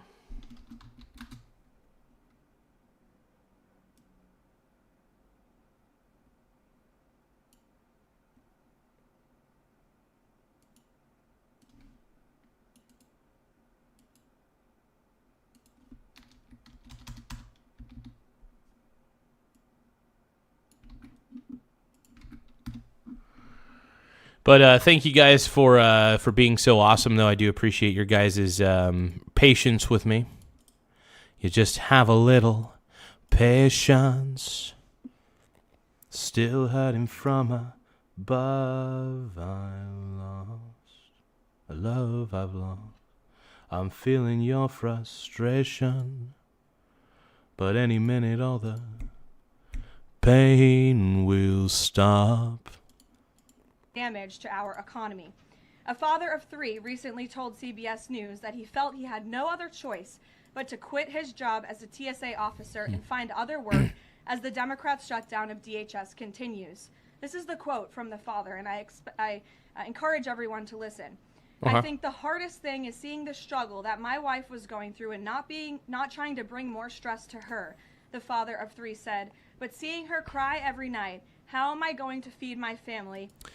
I will say this, and as much empathy and sympathy as I have for TSA agents, I also got to say this. If you're a TSA agent, you should have some kind of nest egg. You should have some sort of reserve cash. Now, granted, I don't know how expensive of a life that a TSA agent typically lives, but if you're living paycheck to paycheck, and I do believe TSA agents get paid pretty decently, I'd like to believe, you should never assume, if you're in a government position, you should never assume you're going to get your next paycheck, especially on the federal level. And I'll tell you why. Because if a government shutdown on the federal level happens, it's going to be a little bit of time before you get paid. You should always keep reserve funds to the side. Always, 24/7. I never assume that I'm always going to make like a fuck ton of money every month. So I keep a lot of money in my checking account just to be on the safe side. I treat my checking account like a gas, like a gas tank, you know. That's the way I do it, at least. How am I going to survive? For the Democrats in Congress, the cruelty of this. And by the way, I do have empathy for these people. I'm not just saying this out of pure cruelty or anything.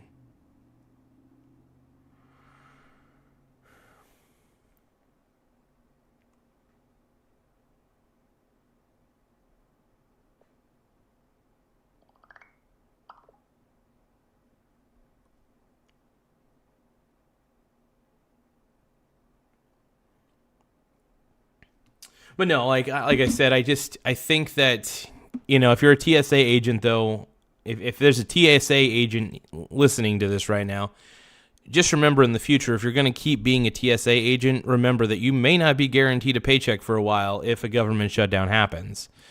So, or like a funding shutdown happens, that sort of thing. So keep that in mind. Try to always have some sort of nest egg to protect yourself in the event something like that happens. The way I see it, yeah. I just don't want to see people get... Here's the thing. I believe that living paycheck to paycheck is such a bad idea. One of the reasons I live such an inexpensive lifestyle is because I don't want to live paycheck to paycheck. I feel more relaxed because I don't try to keep up with anybody. I don't compare myself to anybody. I don't compete with anybody. That's the one thing that does help in a lot of ways. Hey, thank you, Kyle Johnson, for the gift for the 100. I appreciate that, my brony bro. Oh, dude, you sent 4 of them. You're a pink brony bro, and you dance at the gay club, oh my God. Hey, everybody give a shout out to Kyle Johnson VSM for sending a 100 for 2 jewels. I really do appreciate it, my brony bro. So once again, Kyle Johnson, VSM, thank you for sending the jewels. The jewels! I do appreciate it big time, brother. My pink brony bro. But by the way, we're at 9,238 subs. Once again, 9,238 subs. So if you guys can, take the time to tap the subscribe button in the upper right-hand corner. It does help the channel grow. It helps me feel like I got a bigger dong than I actually do. I got a small dong. I have a small dong. Shutdown is the point. Nearly 500 TSA officers have quit since the Democrat shutdown began. President Trump, to alleviate this pressure, made the decision to send some of our amazing ICE agents to help alleviate that stress and address the long wait times. And for all of the critics of this solution a few days ago when it was proposed by the president, it is yielding results. Wait times have improved since ICE arrived, and they are doing everything in their power.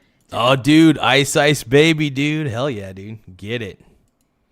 I don't know if having ICE in airports is really going to solve the problem. I think what needs to happen is you need to fund the TSA agents. Simple as that. But then again, maybe it will solve the problem. I mean, if the Democrats aren't willing to vote on anything, put ICE in the airports. Why not? I mean, Trump is basically slapping the Democrats in the face, and they deserve to be slapped in the face, by the way. But he's slapping the Democrats in the face and saying, hey, since you guys are not funding TSA agents and they're not getting fucking paid, we're just going to send ICE into the airports and then have them do the TSA checks or whatever. It's like, Democrats, if you want a solution, there is one. You could start funding the TSA agents again. That is an option. But no, the Democrats don't want to listen to that as a solution, obviously. But anyway. Yeah, Hiromoto, sure, ask a question. Ask away, bud. What's up? What is your question, Hiromoto? Hiromoto 221 says, hey, real Garza, could I ask you a question? Kyle Johnson Vzum says, watch the videos. ICE has made airports safer and no more crazy lines. Oh, hell yeah. I mean, I don't know how true that is, but if it's true, hell yeah. If it's not, well, that sucks. Help their fellow federal service members. But it's important to take a step back and remember, why is this even happening in the first place? For nearly 6 weeks, Democrats in Congress have kept DHS shut Maybe a lot of these ICE agents should be hired as TSA agents. down because they care more about illegal aliens than American citizens. You have Democrat elected representatives in states across the country who are willing to inflict massive pain on their own constituents to fight for illegal aliens who broke our nation's laws to come here. And amen to that, dude. Amen to that. I mean, dude, she's not wrong. She's absolutely 100% correct. 100%, dude. in recent days, we saw the deadly consequence of this deranged policy of Democrat open borders. I'm not the biggest fan of Caroline Leavitt or whatever her name is, but at the same time, like, I see exactly what she's saying. I see what she's putting down, dude. In an illegal alien first agenda. A beautiful 18-year-old girl, Sheridan Gorman, she was shot and killed in Chicago last Thursday morning while walking in a park with friends. The suspect in custody for murdering her is a Venezuelan illegal alien. Okay, of course. Of frickin' course. Go figure, dude. Go frickin' figure. And who was caught and released at the border by the Biden administration in May of 2023. Why would the Biden administration catch and release a Venezuelan illegal alien? That is not happening anymore under this president. But there are still tens of thousands, if not millions, of these illegal aliens in our country who seek to do harm to innocent Americans, like this beautiful young woman whose family will... Dude, she's cooking, man. Caroline Leavitt's cooking, bro.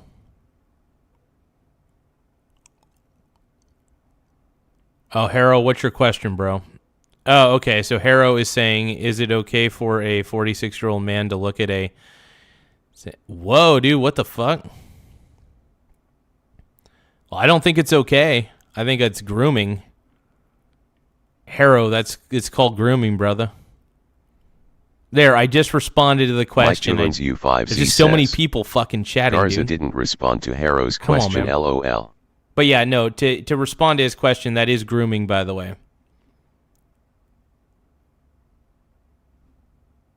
Hey, thank you so much, Kyle Johnson. I Kyle appreciate Johnson Vzum says, ask in a super chat.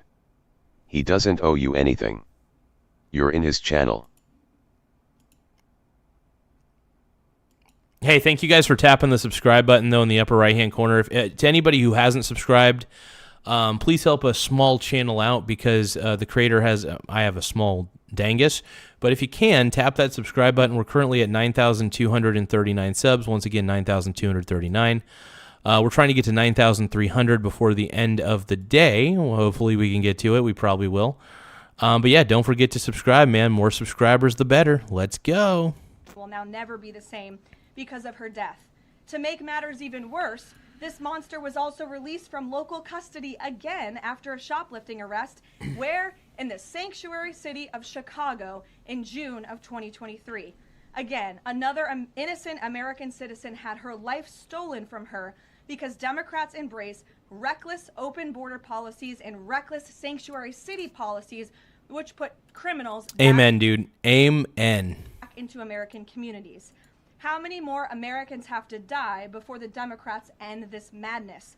President Trump's position is very clear. He wants the federal government opened. He wants the Department of Homeland Security funded, and he wants the Democrat shutdown to end immediately.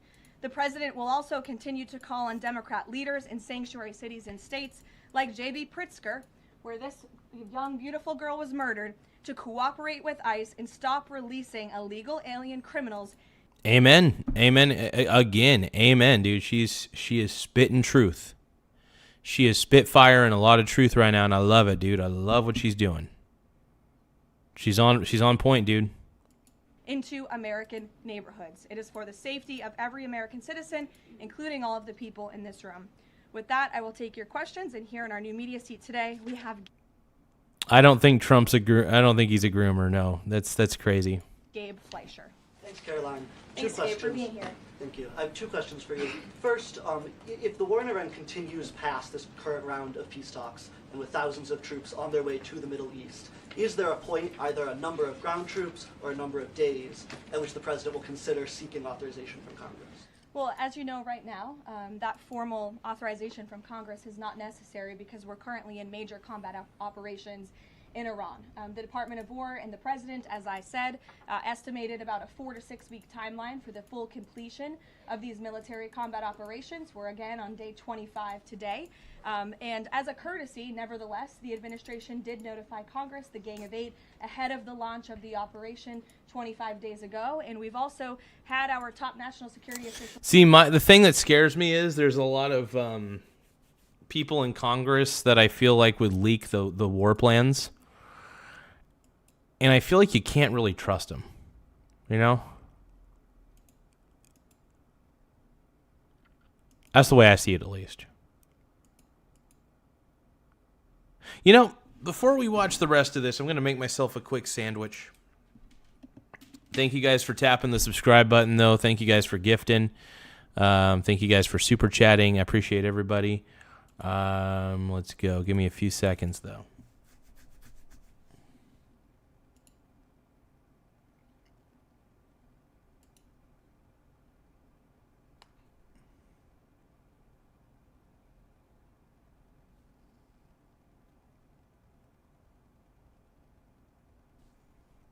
Nah, Trump's the man, dude.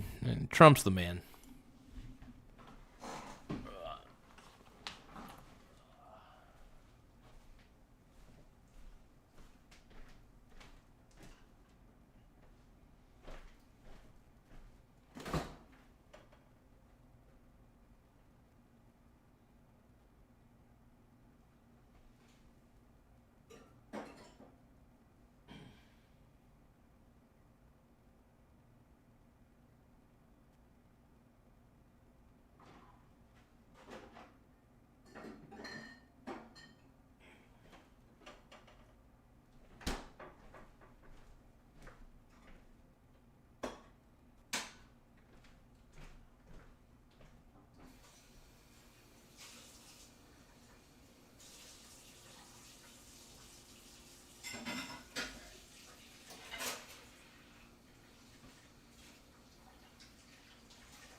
Small wiener gang.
Give me 1 second, everybody. I'm not running away, dude. Hold on.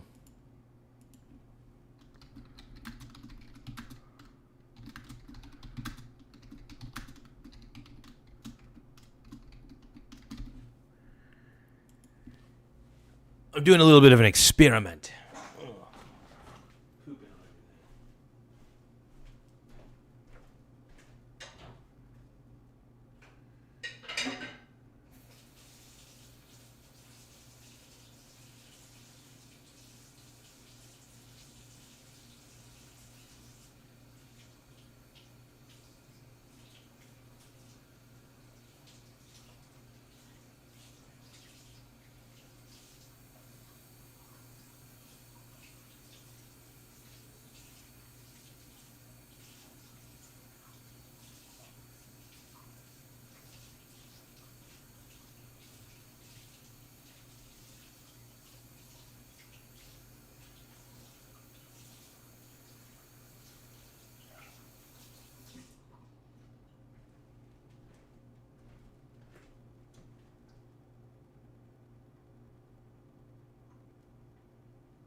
All right, hold on. I gotta take one quick piss. Give me a moment, you guys. I gotta take a quick piss.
Okay, so we're back. Took a pee. Took a look at the eggs. All right, let's keep watching. Go to Capitol Hill to brief lawmakers, again, out of courtesy and out of respect for them. So at this moment, it's unnecessary, but of course, the president and this administration will always abide by the law. Gabe, or do you have a follow-up? Yes, sure, go ahead. Second question. In my reporting, I speak a lot to young voters, many of whom voted for President Trump for the first time in 2024, hoping to have no more wars and to have lower prices. Now, with the war taking place and with gas prices going up, curious what President Trump's message would be to those voters who kind of swung into his coalition in 2024, but maybe don't feel the administration's going as they had expected. President Trump is doing this for you. He's doing this for young people so that we are no longer threatened by a rogue terrorist regime in the Middle East. Yeah, and here's the thing. People aren't thinking about that. Iran has been a big problem in the Middle East for a very, very long time. They've been the #1 state sponsor of terrorism. They have contributed to more chaos and mayhem than people realize. So I think what Trump is doing is, to be honest, the right thing to do. He's doing the right thing. He's doing the right thing. Look, an unstable Middle East, which I honestly think the Middle East will always be unstable, but honestly to the level that it was, I think Middle East is going to be better. It's going to be better off with a weak Iran. The weaker that Iran is, the better. The weaker Iran is, the better, man.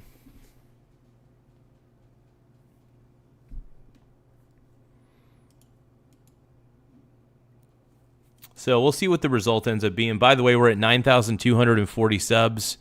9,240 subscribers. We couldn't have done it without you guys. I do want to thank each and every one of you guys for subscribing to the channel.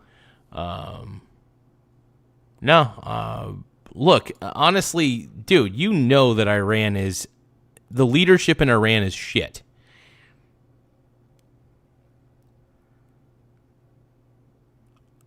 Haramoto, dude, I think you're fucking trolling, dude. I think Haramoto's trolling. But thank you guys for tapping the subscribe button, though. It really does help the channel grow, so the more subscribers we get, the better. Once again, man, we're at 9,240 subs. I can't believe it. We're getting, 9,241. My mistake. We just got a new sub, so 9,241 subs. I want to thank each and every one of you guys. I just realized I missed a subscriber earlier.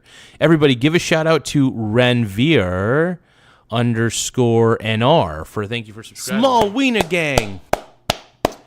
Thank you for joining the ranks of the Small Wiener Gang. Hell yeah. Haramoto, dude. I think you're trolling, dude.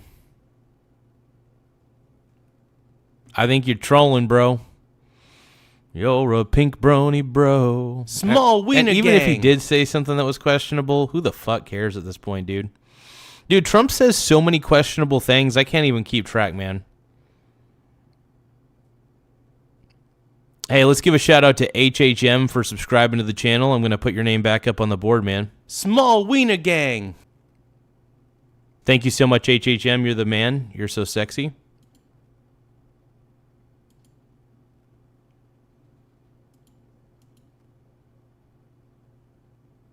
How are you making me look like an idiot, bro? How are you making me look like an idiot? You're the one looking like an idiot. You're the one spamming in the chat, dude. You're the one spamming in the chat, bro. You're spamming. But yeah, who the hell cares, dude? Trump says whatever the hell he wants. He says all sorts of things. He says many questionable things. It doesn't really matter. But yeah, we're at 9,242 subs. We're getting closer to 9,300. So if you guys can, please tap the subscribe button in the upper right-hand corner. It does help the channel grow. We are trying to increase our presence on the interwebs. So thank you guys for tapping subscribe. Let's keep watching, man. Let's keep rolling. That seeks to kill the brave men and women who serve in our country in the Middle East, many of them young people themselves, young men and women who I got to admit, I could barely hear Caroline Ellison on this one, so it's Small Wiener Gang. Frustrating. Hey, thank you, Jay, for subscribing to the channel. Everybody give a shout out to Jay. If you guys want to be like Jay, please subscribe to the channel. We really appreciate it. Every subscriber matters. Every subscriber helps, so thank you guys for taking the time to subscribe. Let me put your name back up on the board, Jay. Small Wiener Gang. Everybody give a shout out to Jay, dude. Man, Nurse Boy, dude, you're a loser, dude. You guys are just terrible, dude. Some of you leftists in the chat, all you do is... You guys have Trump derangement syndrome, dude. All you guys in the chat have Trump derangement syndrome. This is why I don't take the left seriously. All you guys do is hate, hate, hate, hate, hate. All you guys have is hate in your hearts these days. Stop with the hate, bro. Stop with the hate and please tap the subscribe button in the upper right-hand corner. Let's go, bro. If you guys are tired of the left, please tap the subscribe button. If you guys think the Democrat Party has become the party of idiocy, please tap the subscribe button. If you guys think Donald Trump's the man, please subscribe to the channel. Let's go, because we're tired of the left, man. We're tired. We're tired of the left. We're at 9,242 subs. We might be able to get to 9,250 before the end of the stream, though. So we shall see. So don't forget to subscribe to the channel. Serve this country honorably in uniform and have been threatened, killed, and maimed by the rogue Iranian terrorist regime for 47 years. President Trump finally had the courage to step up and do what's right by our national security, our homeland security. As for the temporary short-term fluctuation in gas prices, the president has said once these combat operations are over, this administration is going to continue to unleash American energy. Man, I got to put the volume up to continuing like to do that every day. 250. And, we're going to see prices at the pump go back down, just as we have over the past year because okay, of I could kind of hear her better. And don't think for one second if the Democrats had their way, gas prices would be I had to legitimately like up the volume on this shit, dude. as they were under the previous administration, the Biden administration, record highs. This president is keeping them as low as he can during this short-term combat operation, and they're going to go right back down. Hey, thank you guys for tapping the subscribe button. We just got another subscriber. We're at 9,243 subs. Once again, we're at 9,243. We're trying to get to 10,000 before the end of the month. I don't know if we're going to be able to get to 10,000, but we're getting closer, dude. We keep inching closer and closer to 10,000 subs. So I do want to say thank you to everybody who has been contributing to the channel's success. You guys have been amazing. Well, Trump's not a groomer, though. The problem is, Mike, that Trump is not a groomer. All right? He's just not.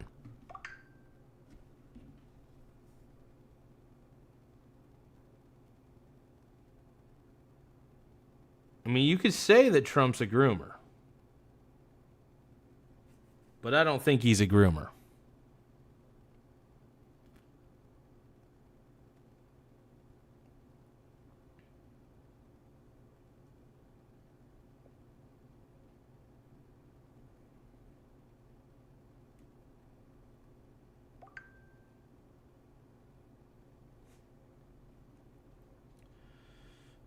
Let's see. Small cap U.S. stocks at 29.50.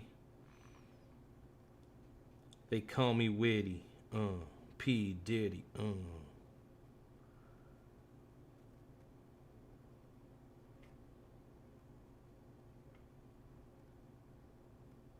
Do you guys think they're treating Diddy unfairly?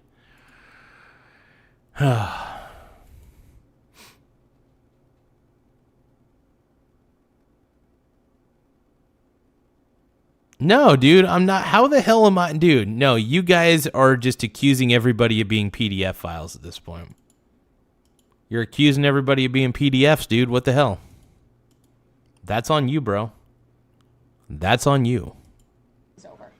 Thank you, Caroline. Just within the past few hours, Iranian state TV has said that Iran has rejected the U.S.'s 15-point plan to end the war. What's the White House's response to that, and have these talks hit a dead end? They have not. Talks continue. They are productive, as the president said on Monday, and they continue to be. However, I saw a 15-point plan that was floated. Trump makes me hump, dude. Trump makes me hump. Let's go, dude. the media. I would caution reporters in this room from reporting about speculative points or speculative plans from anonymous sources. The White House never confirmed that full plan. There are elements of truth to it, but some of the stories I read were not entirely factual. So, the 15-point plan is maybe a hoax. It may not be real. So people are floating down some fake news. Oh, my God.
So I made an egg, and I just sprinkled some mozzarella, shredded mozzarella, onto the egg, which is good.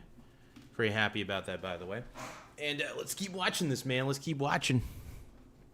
I'm not going to negotiate on behalf of the president here at the podium. What I will tell you is these talks are ongoing. We're not going to get into the nitty-gritty details that have been exchanged between the United States and Iran at this time. Well, yesterday the president mentioned, a very big president, that the Yeah, dude, I'm getting my num-nums, dude. I'm frick. You know what I'm eating, bro? You know what I'm fucking eating? I made an egg. I made a couple eggs, and I'm cooking them in my little frying pan. Just sprinkled some mozzarella on there. If you guys can, though, don't forget to tap the subscribe button. It does help the channel grow in more ways than one. I do want to thank you guys for helping the channel grow. You guys make my schlangus feel bigger than it really is. But yeah, like I said, don't forget to tap the subscribe button. It really does help.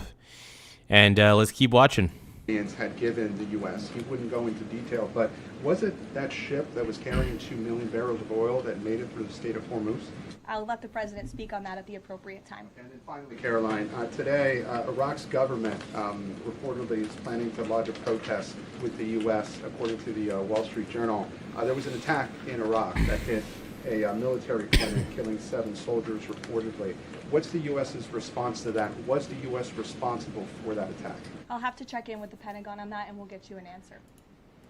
Thank you, Caroline, too, if I may. Speaker Johnson today described the conflict as wrapping up, but the 82nd Airborne Division, they're typically deployed at the beginning of conflicts. So does the White House consider this conflict as wrapping up, or is it changing shape?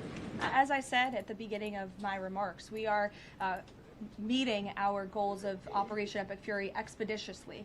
The president likes to maintain options at his disposal. It's the Pentagon's job to provide those options to the commander-in-chief. For any specifics on troop deployments, though, I would point you to the Pentagon.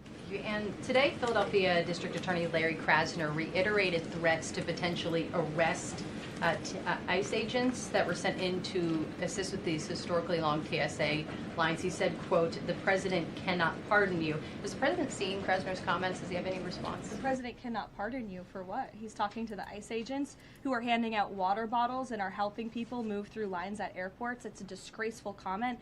The men and women of ICE are great people. I would encourage... Yeah, I don't... the thing is, you can't just demonize the entire ICE agency. Look, immigration's customs enforcement is still necessary in this country, whether you like it or not. Mainly Democrats love open borders, so of course they hate ICE, because ICE basically infringes upon the open border philosophy that liberals have. Liberals don't understand how stupid open borders are, because they don't understand that there are people who hate this country and would love to commit terror within it. Open borders are stupid. And if you think open borders are a smart idea, I think you're just an idiot. I think you're just stupid. I really do. I just think that there's a level of stupidity here that you have that, but you do you, boo. Encourage this lawmaker, whose name I don't know and don't care to know, to actually sit down and speak with the ICE agents who are on the ground doing this important work, not just in our nation's airports, but again, to remove violent, dangerous, illegal alien criminals from our country, to protect this individual and all of us in this room and Americans across the country from murderers, pedophiles, and rapists who have been allowed. Hell yeah, dude. Hell yeah. Into our country by Democrat politicians. Mario, good to see you. Thank you, Caroline. Good to see you as well. Just given that the president postponed... By the way, thank you so much for tapping the subscribe button, you guys. We're now at 9,243 subs. We need more subs, man. We're urging everybody to subscribe. Anybody who's listening to this message, I hope you subscribe to the channel. We're desperate for subs. We need subs. I don't want to go to Subway to get my subs. I want you guys to be my subscribers. That's what I want. Yeah. Anyway, let's keep going, man. On his original trip to China because of the war, should we infer that the war will be wound down and concluded by the time of that May 15th, 14th visit? Again, as I've said, we've always estimated approximately 4 to 6 weeks, so you could do the math on that, Mario, but we do look forward, I know the president looks forward to going to China on May 14th. So I want to ask real quick. I want to answer Man, this. your C-boy says, Garza has no understanding on politics and a very limited understanding on the stock market. Without Robin Hood, he'd be asking if you wanted fries. Okay, so if I have a limited understanding of the stock market, then what? Hold on. Then why am I actually successful investing in on the Robinhood app? If I didn't understand the markets like you claim I don't, then I would be working a traditional job.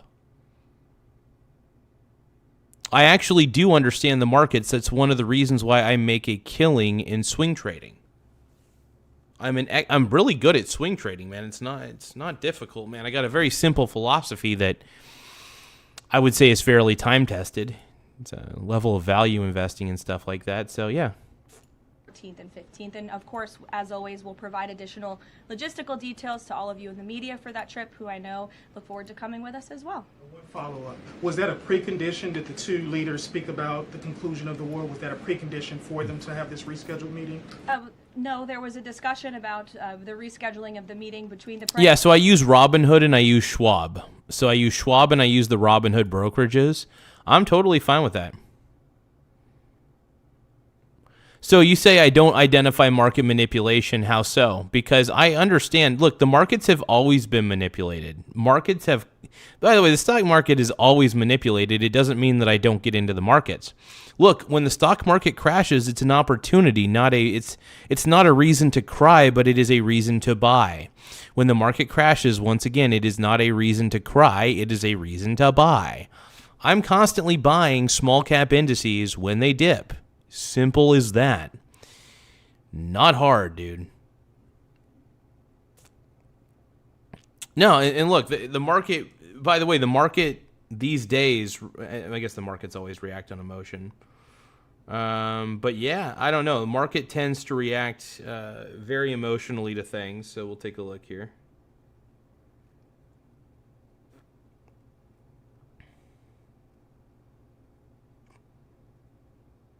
See SLV. Let's just get VT down here a little bit. We want to look at the. We want to keep everything separate.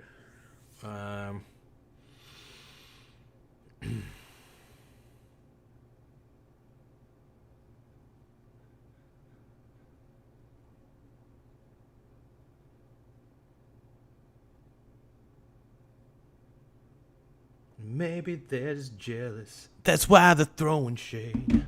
Honestly, I'm not even phased. 'Cause when I win the Grammy, I'll be sure to say thanks. Am I ever gonna waste my time on a clown? No. But yeah, I hope you guys subscribe to the channel. Helps the channel grow. Let's go. I'm gonna make a couple egg sandwiches, and I'm gonna eat in front of you guys. You guys ready for me to eat in front of you?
If you guys are looking for a supreme culinary experience, I cook some eggs and I put them on some bagels. Look at that. It's a culinary experience right there. Boom. I know everybody's jealous of my supreme cooking skills. I get it. Let's keep watching though. Let's keep watching. That's why they're throwing shade. Honestly, E.T., dude. We got E.T. in the house, dude. We got so many people in the house. We got E.T. Top G, E.T. Top G. Donald Trump is a top G. Yeah, dude. E.T. wants me to eat in front of him. Fuck yeah, dude. Yeah, dude. I'm going to eat in front of you guys. I'm happy about that. Hell yeah. Oh, yeah. Look at that. That's a good egg. I put mozzarella cheese on top of it, too. President and President Xi understood that it's very important for the president to be here throughout these combat operations right now. He understood, obviously, the request to postpone and accepted it, which is why we have new dates on the books, and I'm happy to announce those to you today. Jennifer. On the negotiations with Iran, are there still face-to-face talks planned, perhaps in Pakistan? And who do you think would probably be going? Again, I've seen a lot of speculation and reporting about potential talks that could happen later this week. Nothing should be deemed official until it is announced formally by the White House. I would not get ahead of our skis on reporting about any talks this weekend until you hear directly from us. Hell yeah, bro. Hell yeah. That all of the allies will go along with whatever the U.S. concludes with these Iranians? Are you expecting that Israel and all the other allies will follow whatever agreement is made? I think the president has shown that he is absolutely the leader of the free world, the head of the most powerful military in the world, and in various examples, so the 12-day war between Iran and Israel, the ceasefire between Israel and Gaza, the president has shown a very unique skill at getting our allies to get on board with what's in the best interest of the United States, but also the world in cases of foreign policy like this.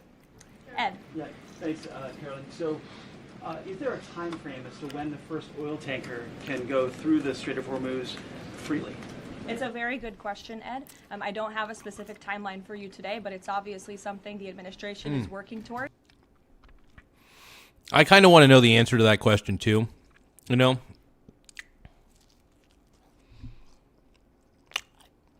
Oh, yeah.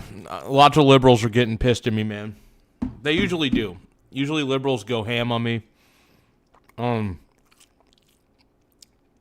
They have like Trump derangement syndrome. They get mad. And then they accuse me of things for ignoring them. Yeah, I ignore a lot of the crazy liberals. If I could tell that you're a crazy liberal, I'm just going to let you talk in the chat, and I'm going to blatantly ignore you for being a crazy liberal. I won't block you. I'll let you go off. I'll let you get out of your system, bro. as quickly as we can. And with respect to oil, as you know, the administration has taken a number of actions to stabilize the markets. We directed the U.S. DFC to offer reasonably priced political risk insurance for takers through the strait. We issued that temporary waiver to allow countries to purchase sanctioned Russian oil to alleviate global pressures. If you guys do want to make liberals mad, though, all you got to do is tap subscribe, man. We're working with the IEA to coordinate the release of another 400 million barrels. We issued that 60-day Jones Day Act waiver. And then just today, EPA Administrator Lee Zeldin, if you missed it, in consultation with the Department of Energy, announced a temporary emergency fuel waiver to allow nationwide sales of E15, gasoline blended with 15% ethanol, to remove all federal impediments to selling E10 gasoline across the country. The emergency fuel waiver will temporarily waive the summer low volatility requirements and blending limitations for gasoline to provide additional flexibility to the fuel marketplace. So as far as tankers through... I still prefer E10. Let me look up something real quick.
Hell yeah. Okay. Cool. Through the strait, something we're tracking very closely, but obviously the administration is coming up with creative new solutions by the day to keep the price of oil stable, something the president wants to see. And I know Secretary Bessent, Secretary Wright, Secretary Burgum, EPA Administrator Zeldin are all working together closely to find ways to do that. The president gave that 5-day timeline for pause. Annie is asking, hey, Garza, when you hit 10K, are you going to do something special for the live? Annie01200 says, hey Garza, when you hit 10K you gonna do something special for that live? Randomgian at 9296 says, yes, rage bait them, turn the mic sensitivity up. I will say this though. One of the things I plan on doing, I don't know exactly what I'm going to do for the 10K show. Or at least once we hit 10K or get really, really close to 10K. Yeah. I may do a frosting stream, though. I may put frosting on my eyebrows and stuff, and may try to make a fake beard. So that is always a possibility. I may go with fake eyebrows. Frosting stream with a little Generation Hope. Oh, God. Yeah, I think I could probably do... maybe I'd rather do tomorrow's teachings. Generation Hope is... I mean, they're both shit. Generation Hope and tomorrow's teachings are both garbage, but I think if I'm going to choose garbage, I'm going to go with tomorrow's teachings for sure. Tomorrow's teachings is definitely my favorite because it is so fucking ridiculous. I love it. In operations, would a tanker going through the Strait of Hormuz be one of the conditions that he would extend that? That's only something the President of the United States can answer. I won't get ahead of him. Can I ask you about the TSA lines? Sure. Are the TSA lines, we've all seen the video of that from various airports, is that going to be what ends the stalemate in Congress to get DHS funded? Well, look, it's the Democrats who have led to this stalemate over the past 6 weeks. The president and the Republicans' position has been very clear. Fund the... I want a Mountain Dew. Oh, you guys think I want to bust out a Mountain Dew, you guys? I want to do it.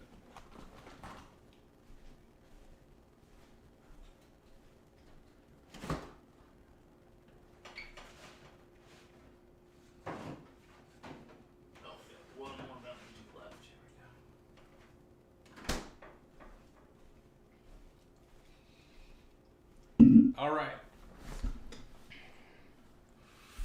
Busting out Mountain Dew, you guys. I'm busting a nut. All right, let's keep going, man. Department of Homeland Security. And we have attempted in good faith numerous times, both the president himself and lawmakers on the Republican side on Capitol Hill, to go to the Democrats. Hey, thank you guys, by the way, for subscribing. If you guys can, double tap the screen to like the stream. Also, press the subscribe button in the upper right-hand corner. It really does help. Let's keep going. With reasonable offers, with real solutions. They'll ask for something, we'll give them that concession, and then they say, oh wait, that's not enough, actually. So I think that's why I said earlier, the cruelty is the point. They want this chaos. They want to distract, I think, from the success of our military overseas right now, totally obliterating the Iranian regime. And it's very unfortunate because there's only, the only people that are suffering from this are the American people. And I hear that Democrats might be flying out of town tomorrow. How convenient and lovely of them that they get to go to the airport and that they'll get to go home to their families when you have families, TSA workers who are suffering. You have people across the country who are missing flights for funerals and for work commitments because of Democrat politicians on Capitol Hill. Mary, in the back. Thanks, Caroline. Glad to see you have a seat now. I do. Thank you. Is the White House satisfied with Republican leadership's efforts on the Save America Act? I think the president has made it very clear. He wants everyone on Capitol Hill to move as quickly as possible to get the Save America Act passed, and he wants to see that legislation on his desk as soon as Republicans and Democrats can move to pass it.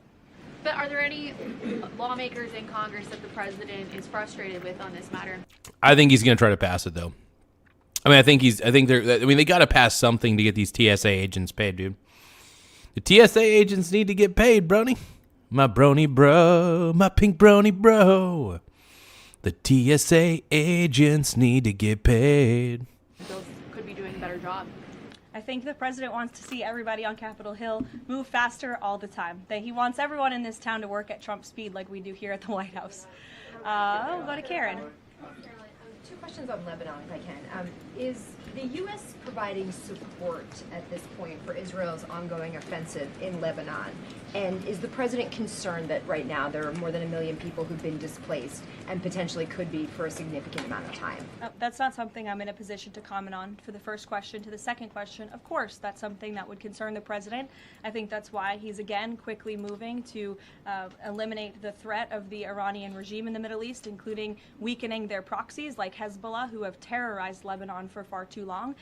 And I know that the president wants to see this, again, move as quickly as possible as we can over the course of the next couple of weeks here. Dude, we have so many angry liberals in the chat right now, dude. It warms my heart. There's so many aggro liberals. So many angry liberals right now in the chat, man. I love you guys. Thank you guys for being so angry. We're at 9,244 subs. We're getting closer and closer to 9,300. So I do want to thank each and every one of you guys for contributing to the success of this show. The more subscribers we get, the better. It does make me feel like I got a bigger schlongus than I do. I got a tiny one. Let's keep going. Actually, you know what? I do want to give a shout out to everybody who has joined the Small Wiener Gang. Not everybody. As many people as I can, though. These are some of the people who have subscribed over the last 3 days. Just some of them. Not all of them, just some of them. I'm going to put their names on the board.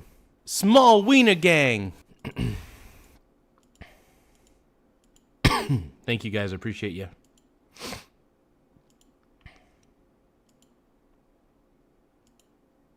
Small Wiener Gang.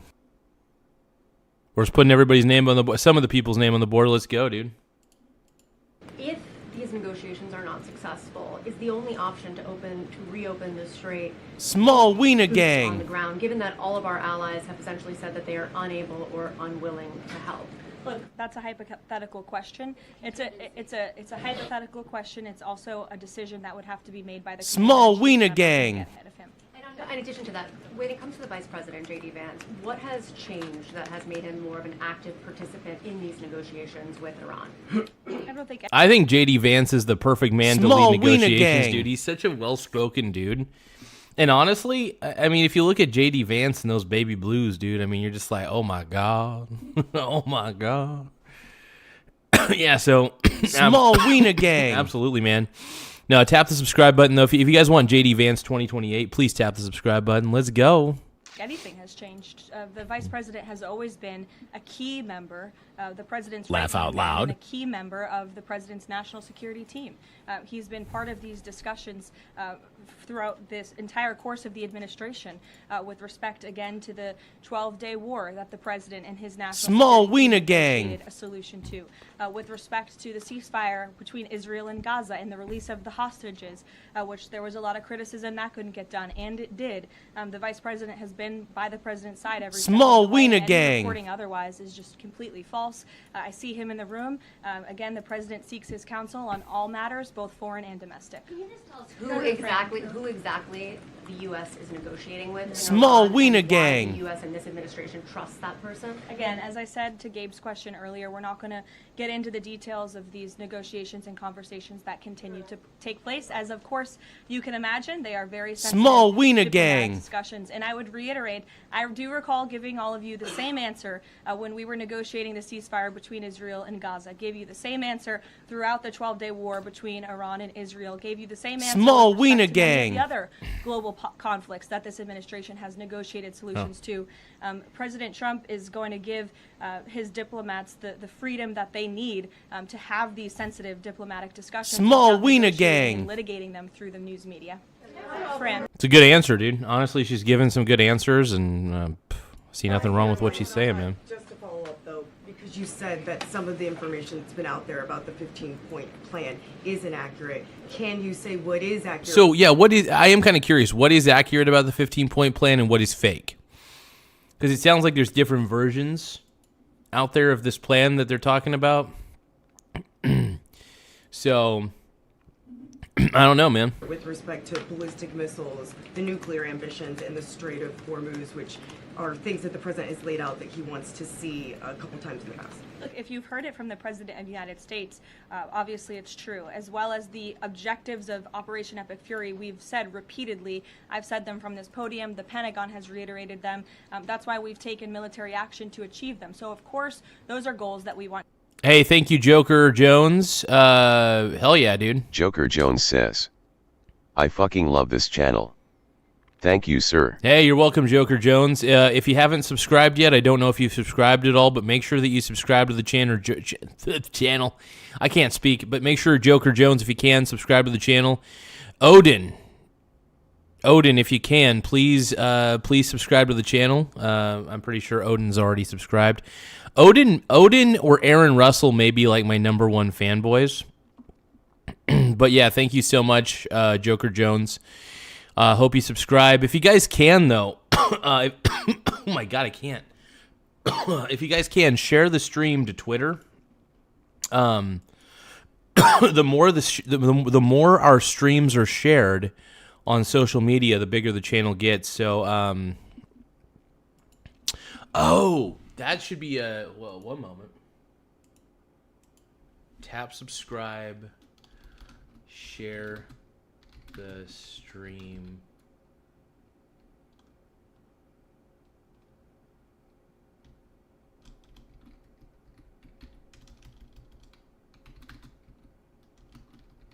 Share the stream. So I'm going to try to encourage people to share the stream as well.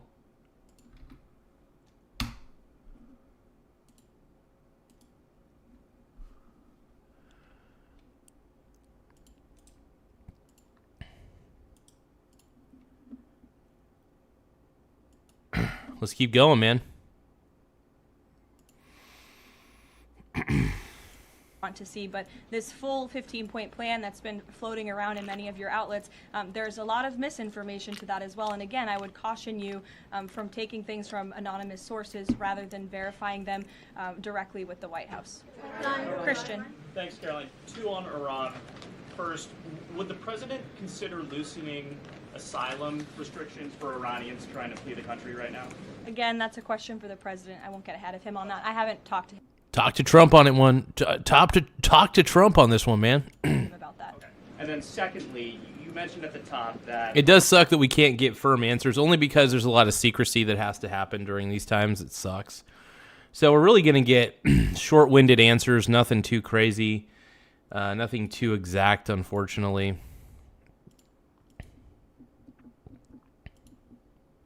Iran would be hit harder than they have been to this point if they don't recognize the fact that they're losing this war. Could those strikes happen before this 5-day negotiating window closes if the president doesn't think they're negotiating in good faith? I don't think Iran's negotiating in good faith. I really don't, dude. I don't believe they are in the slightest. I don't trust them. I don't think Trump should look at Donald Trump is not blindly trusting them, and you know what he's doing? He's setting up our military into positions in the event that Iran betrays us. Maybe Trump is aware that Iran will betray us, and maybe he's only luring them as a delay tactic. It would be an interesting move. Look, Iran honestly has no other choice. Either they surrender unconditionally, or I don't know. You're asking me to tell you if the commander-in-chief would authorize very strong strikes against the Iranian regime. That's not something I would ever reveal from this podium, true or not. Phil. Here, in the back. Thank you, Caroline. I was wondering if you would respond to some of this criticism of the administration. Yeah, some of these reporters are asking really stupid questions because they're trying to pry information out of her. They're trying to get her to reveal top secret information. And crazy, man. Joker Jones, dude. Trump's the man, dude. Trump is the GOAT, bro. Greatest president of all time, man. Hey, if you guys love Trump as much as I do, please tap the subscribe button. If you guys are tired of the left-wing agenda, I hope you guys subscribe to the channel. If you guys want J.D. Vance 2028 or Marco Rubio, one or the other, I think both are fabulous dudes. Please subscribe to the channel. Let's go. From past allies like Joe Kent, who have said that the president's red line shifted from Iran cannot obtain a nuclear weapon to Iran cannot pursue nuclear enrichment. What is the administration's response to that criticism? I think the president and I have both strongly responded to the criticism by Mr. Kent, who unfortunately resigned in disgrace and accused the president of basically being controlled by foreign countries and foreign manipulation, which is Yeah, Joe Kent, I'm not a big fan of that guy. It sounds like he really betrayed the Donald. So, look, Donald Trump has done a good job. You guys may not agree with me on that one, but I firmly believe he's doing a good job. The more I look into it, the mainstream media is always going to paint a picture that Trump is doing the wrong thing. That's just what the mainstream media does. The mainstream media even told you that Kamala Harris was going to win the presidency. They even told you that Hillary Clinton was going to win the presidency. The mainstream media lies through their teeth. Mainstream media lies through their teeth. I don't trust the mainstream media. I just don't. a ridiculous and laughable assertion. So his accusations have zero credibility as far as this White House is concerned. The question of the red line shifting from no nuclear weapon to no nuclear enrichment, is there any substance to that argument? I don't know. I just don't think that. Honestly, I do not believe that Iran should even be enriching uranium. They have proven time and time again that they are that the government is very violent. And all they want to do is wreak havoc along the Middle East like they've been doing for years. So, honestly, the asshola Ayatollah needs to go away, all right?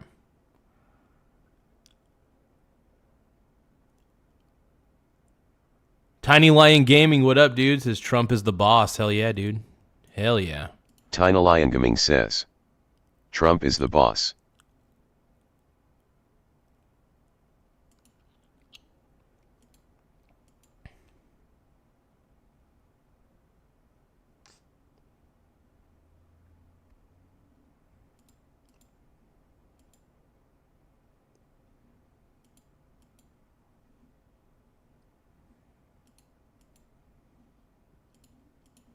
I think the president has been quite clear in what he wants to see from the Iranian regime, which is why he chose to launch Operation Epic Fury in the first place. Reagan.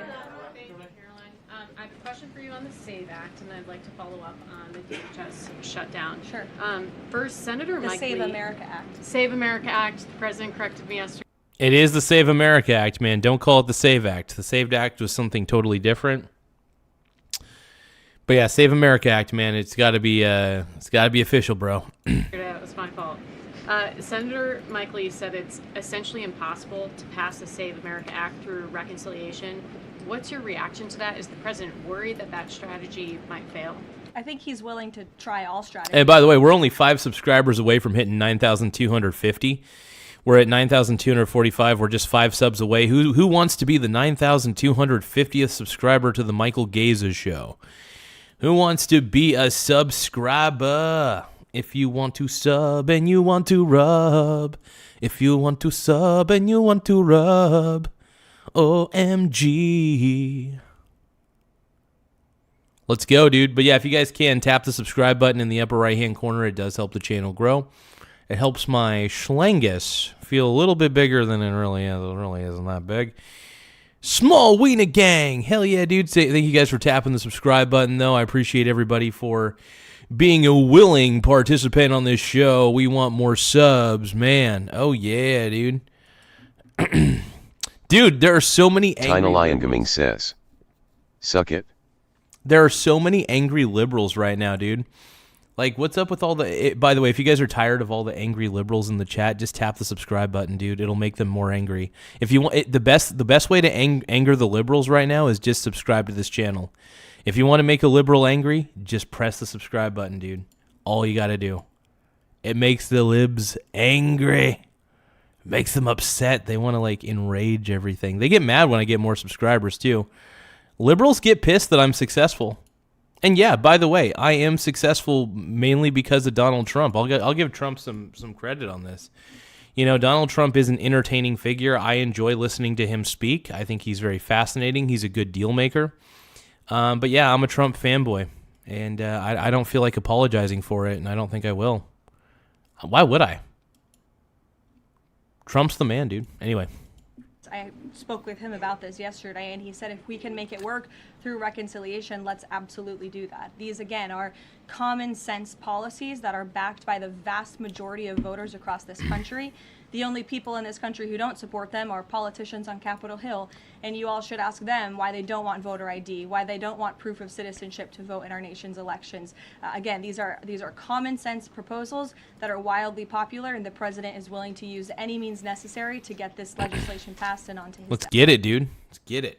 And then on the DHS shutdown, do you expect deportations to decrease while ICE is in the airports? And what are the trade-offs of having ICE in the airports right now? Well, to address I think it's a good thing. I think it's absolutely a good thing because clearly the Democrats are not wanting to pass a bill to fund the the TSA agents, so that's a problem. Yeah, something's got to give. At a certain point, something's got to give in this instance. You know what I mean? address this obviously short-term problem and the chaos that has been sowed by these Democrats on Capitol Hill to address the lines and to get Americans traveling and get them to where they need to be. So the president, I think this was a... I don't think it's market manipulation, dude. I don't think it's market manipulation as much as you think it is. It could be. I mean, look, it could be. But at the end of the day, I just think that everybody wants to freak out about something. There's always someone somewhere freaking out about something. And a lot of the time, they're freaking out about something that is completely outside of their life. Yeah, I don't know.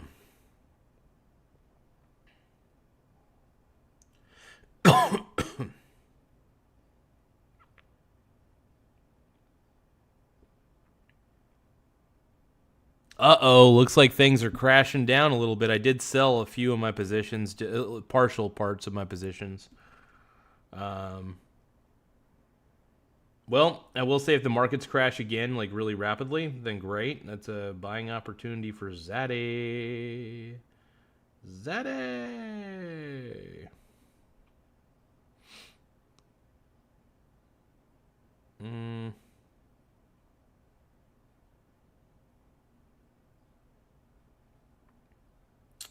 But I am kind of curious to see how much of a swing there will be in the silver markets. I mean, silver markets go up and down so rapidly. You never know what direction silver is going to go in. And I don't know. It's kind of fun. It's kind of fun to swing trade the silver markets. Like I said, you just don't know what direction silver is going to go in, man. It could go down rapidly. It could go up rapidly. Especially in the overnight. Man, in the overnights, overnight markets, man, I get the best results in the overnight markets, man. Absolutely. 100%, dude. Creative solution, again, that was criticized, but we have seen wait times decrease, not as much as we'd like. Hopefully they will continue to, but at major airports over the course of the last few days as ICE has been facilitating with travelers in these airports. Sure. Thank you, Caroline. On March 6th, the president said in an interview with Reuters that the U.S. should have a role in choosing Iran's next leadership. Now that we're almost 4 weeks into the operation, is that still the president's assessment of where it should go? As I've said repeatedly, I think the president obviously believes the United States wants to have someone in leadership position in the Iranian regime that will be much more favorable, that will be willing to work with the United States, that will no longer chant death to America. These would that's kind of the thing, man. That's been like Iran's battle cry is death to America the whole time. It's like, dude, come on. Obviously be good common sense things for the United States and for our allies. I think that's what the president meant when he spoke with Reuters that day. Go ahead. The president yesterday said that he had achieved regime change in Iran because the regime has changed. In terms of... I mean, has it not? Well, the leadership... Their entire leadership has been killed, and nobody has really seen or legitimately heard from this alleged new leader. So wouldn't you say there's been a change in the regime? There's been a change in leadership. I mean, do you feel as though... There's been a change in the regime leadership, which is what the president said. So thank you for confirming he was right. I mean, do you feel as though you've achieved leadership? So there is a regime change, but who is leading the Iranian people now? Leadership level or the personnel in place right now in Iran that you're satisfied with? I mean, have you... I think it's too soon to say.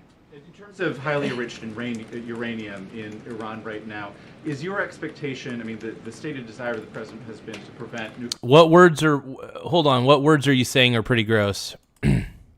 Craig Davis K3J says. What are you talking about is gross? I What's realize gross? this is your Trump grift, but dude, those words are pretty gross. What words are gross? That I love Daddy Trump? That I'm Trump sexual? What's gross? By the way, if you guys want, please tap the subscribe button. If you love the channel, if you guys are having a good time, tap the subscribe button. Let's go. Totally free, but it helps the channel. Nuclear weapons.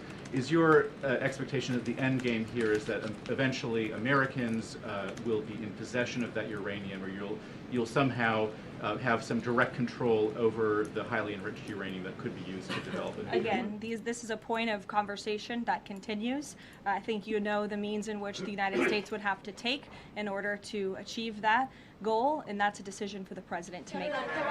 Brian, good to see you, Brian Glenn. Good to see you as well. Does the White House have a comment on a letter that was sent from Congressman Raskin to the DOJ alleging that the DOJ recklessly released damning information in regards to the president? So the Department of Justice, I didn't hear about this, but they released secret info? Is that what he's saying? Trump's documents. Yes, I saw that letter from Congressman Raskin this morning. who I would add has zero credibility, and this letter was clearly a cheap political stunt. What the congressman did here, Brian, and for okay, so it's more fakery. Yeah, that's the problem. There's too much fakery going on. everyone in the room who's hopefully not reporting on this as fact, is that he took untrue and salacious claims in a memo that was produced by Jack Smith, who has been completely discredited for his lawfare and his witch hunts against this president. And that information was unverified. It never even made it into the indictment because it was so unverified. And what happened to that indictment anyway? It was thrown out. And Jack Smith has been proven, again, to be a prosecutor on a witch hunt against President Trump. He tried to throw him in jail ahead of the 2024 election. The Biden Department of Justice was fully on board with this lawfare campaign. And in fact, this story that was concocted by Congressman Raskin was so ridiculous, I understand his communications team reached out to some outlets in this room who responsibly said, we're not going to write this because this is just too much. However, of course, MS Now did write that story this morning because they continue to be left-wing propaganda for the Democrat Party. But oh yeah, MS Now, dude. I love how MSNBC was so unpopular that they had to rebrand to MS Now. It still doesn't work. We all know that MS Now is still MSNBC. It's still a crappy network. You know, that's what most people realize, man. They're just like, hell no, bro. What does Tiny Lion Gaming say here? Tiny Lion Gaming says, Iran, you woke up the dragon. Don't ask for help now that you're being blasted with fire breath. That's true. I think Jack Smith has been proven to be a liar and a fraud, and this is, again, a cheap political stunt from a Democrat on Capitol Hill who I think wants to get himself on cable television. Thank you all very much. Thank you. Craig, I don't even know what I said, dude. What the hell did I say? Oh, what did I say? You're just a fake news, dude. I didn't say anything. This is the lunacy of the left. The left is too crazy. Well, that was an interesting video to react to. I got to admit, I do want to thank you guys for tapping the subscribe button, though. The more subscribers we get, the better. It does help our channel grow. You guys have been a big part of the growth of this channel, so I do want to thank each and every one of you guys for making this show basically a better show than it ever could have been. I got lucky, man. Not lucky, but I mean, I've worked hard, but, you know, there's always a mixture of luck and hard work that goes along with it. But I do believe that the harder I work, the luckier I get. But the smarter I work, smarter and harder I work, the luckier I get. So I believe that to some point, luck can be created through hard and smart work, for actually taking the time to dedicate yourself to learning, to dedicate yourself to doing consistently. Look, I'm a doer at the end of the day. I'm all about doing. I want to make shit happen, man. That's just how I want to do it.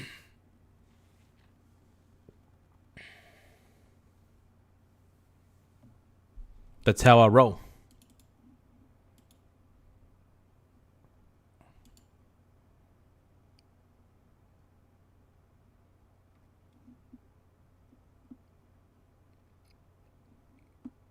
Craig Davis, honestly, you're so unhinged. You're so unhinged, bro. I'm not even going to... I'm not going to play your little reindeer games, Craig Davis. I'm not playing your reindeer games. I'm not playing any of the reindeer games on here. Hell no. But I do want to thank you guys. I'm going to be ending the stream probably here in just a little bit.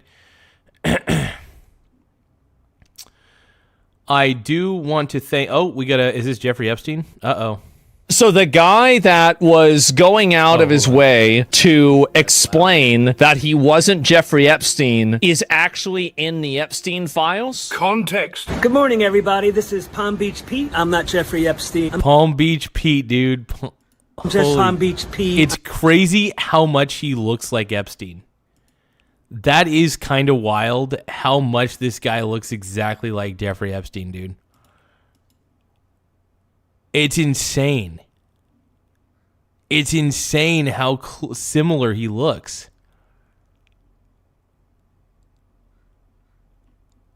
That is so wild. I'm so not Jeffrey Epstein. Hey, everybody, this is Palm Beach Pete. I'm not Jeffrey Epstein. I'm Palm Beach Pete. I'm Palm Beach Pete. It's Palm Beach. God, this just sounds so fucking fake. Pete, nothing to do with Jeff Epstein. But as Palm Beach Pete. I'm not Epstein, I'm just Palm Beach Pete, totally not. Oh my fucking God. This guy, with how much he's denying it, I almost believe he might be Mr.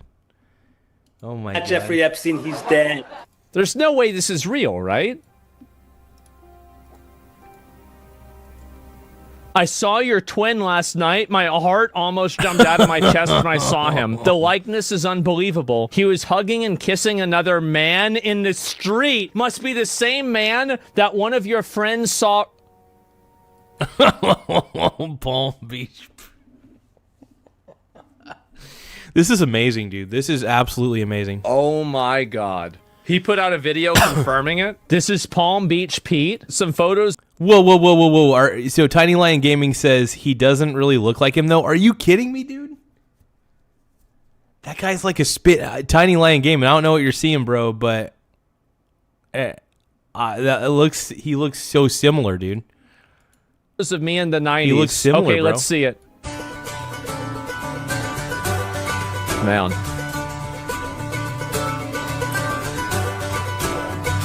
Man. Good morning, everybody. Palm Beach Pete from sunny Florida. Not a cloud in the sky. I'm off to play some tennis.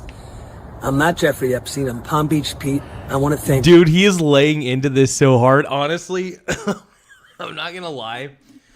I think he knows that he can get lots of social media clout by just continuing to deny it. To continue denying he's Epstein, he's just going to get so much clout, dude. That's hilarious, though, dude. If you want to get, honestly, Palm Beach Pete for president, absolutely, dude. He's smart, though, dude. He's like, well, I look like Epstein. Epstein's really hot right now, so we're just gonna. That's crazy, though. That is honestly insane. all my followers. This thing has gone crazy viral. Over 100,000 plus followers in less than 2 days. Yeah, dude. Now he has a major social media presence. Palm Beach Pete, dude. Dude, honestly, if I looked like a famous celebrity, which I don't, I look kind of weird, but if I looked like a famous celebrity, dude, I would milk the fuck out of it. I'd be milking the fuck out of it, dude. Oh my God. Enjoy life. Like they're just putting it in front. I'm not Epstein, I promise. Oh my fucking God. New profile. Guys, there's no way this is, I feel like it's total bullshit, but it's really fucking funny. The fact that he's actually in the Epstein files. And he said that he was at a party that Epstein was at. Back in the day, when I was living in the city, I went to a couple of parties and Epstein was there at a party. And he was kind of creepy, just sitting on a couch, staying to himself. And he wasn't the magnitude that he is. Oh my God. I don't even know what to say. Palm Beach Pete in the building. How you doing? How you doing? Pete is doing. They got Palm Beach Pete on a podcast. Dude, if I was him, I would be milking this so much. Dude, honestly, he's getting so much social media clout just by existing and saying that he's Palm Beach Pete, not Jeffrey Epstein. Dude, that's so brilliant. This guy is a master. This guy has mastered social media, and all it took was him being like a Jeffrey Epstein doppelganger. That is so fucking funny. Doing just great. This whole thing is a phenomenal. I'm driving down I-95, minding my own business, and some knucklehead films me. As perpetrating one of the largest frauds in South Florida's history. This is hilarious, dude. No, that stuff is pretty funny, man.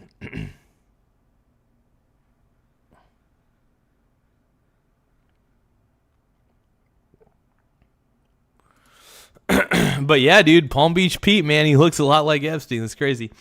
But I do want to thank you guys for tuning into the stream. It really does help the channel grow. Make sure you guys share the stream with on social media. It really does help the channel grow. The more it's shared out there, the better.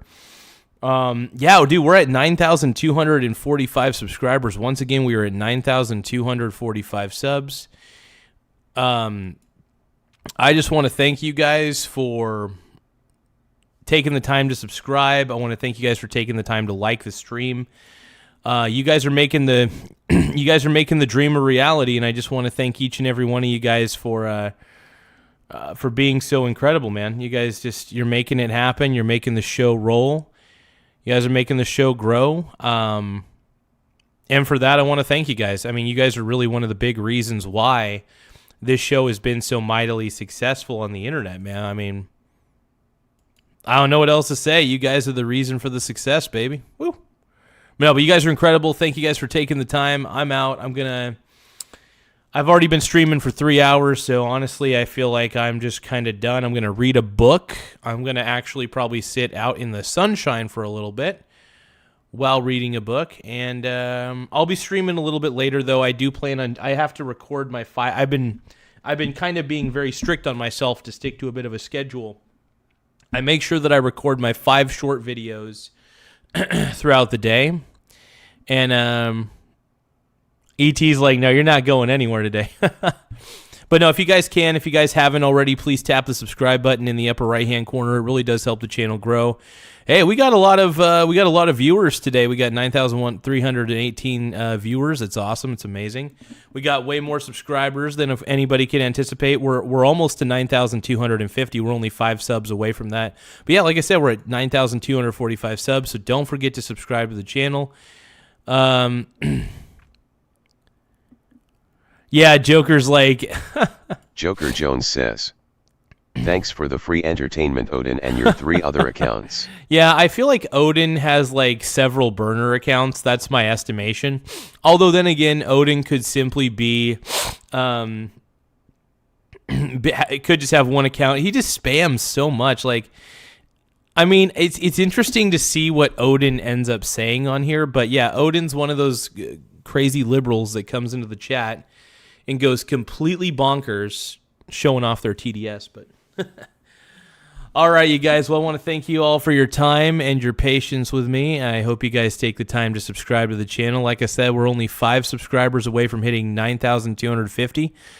Every day we're getting closer to 10,000 subs, though, man. Every single day we're getting closer to that 10,000 mark. So I do want to thank you guys for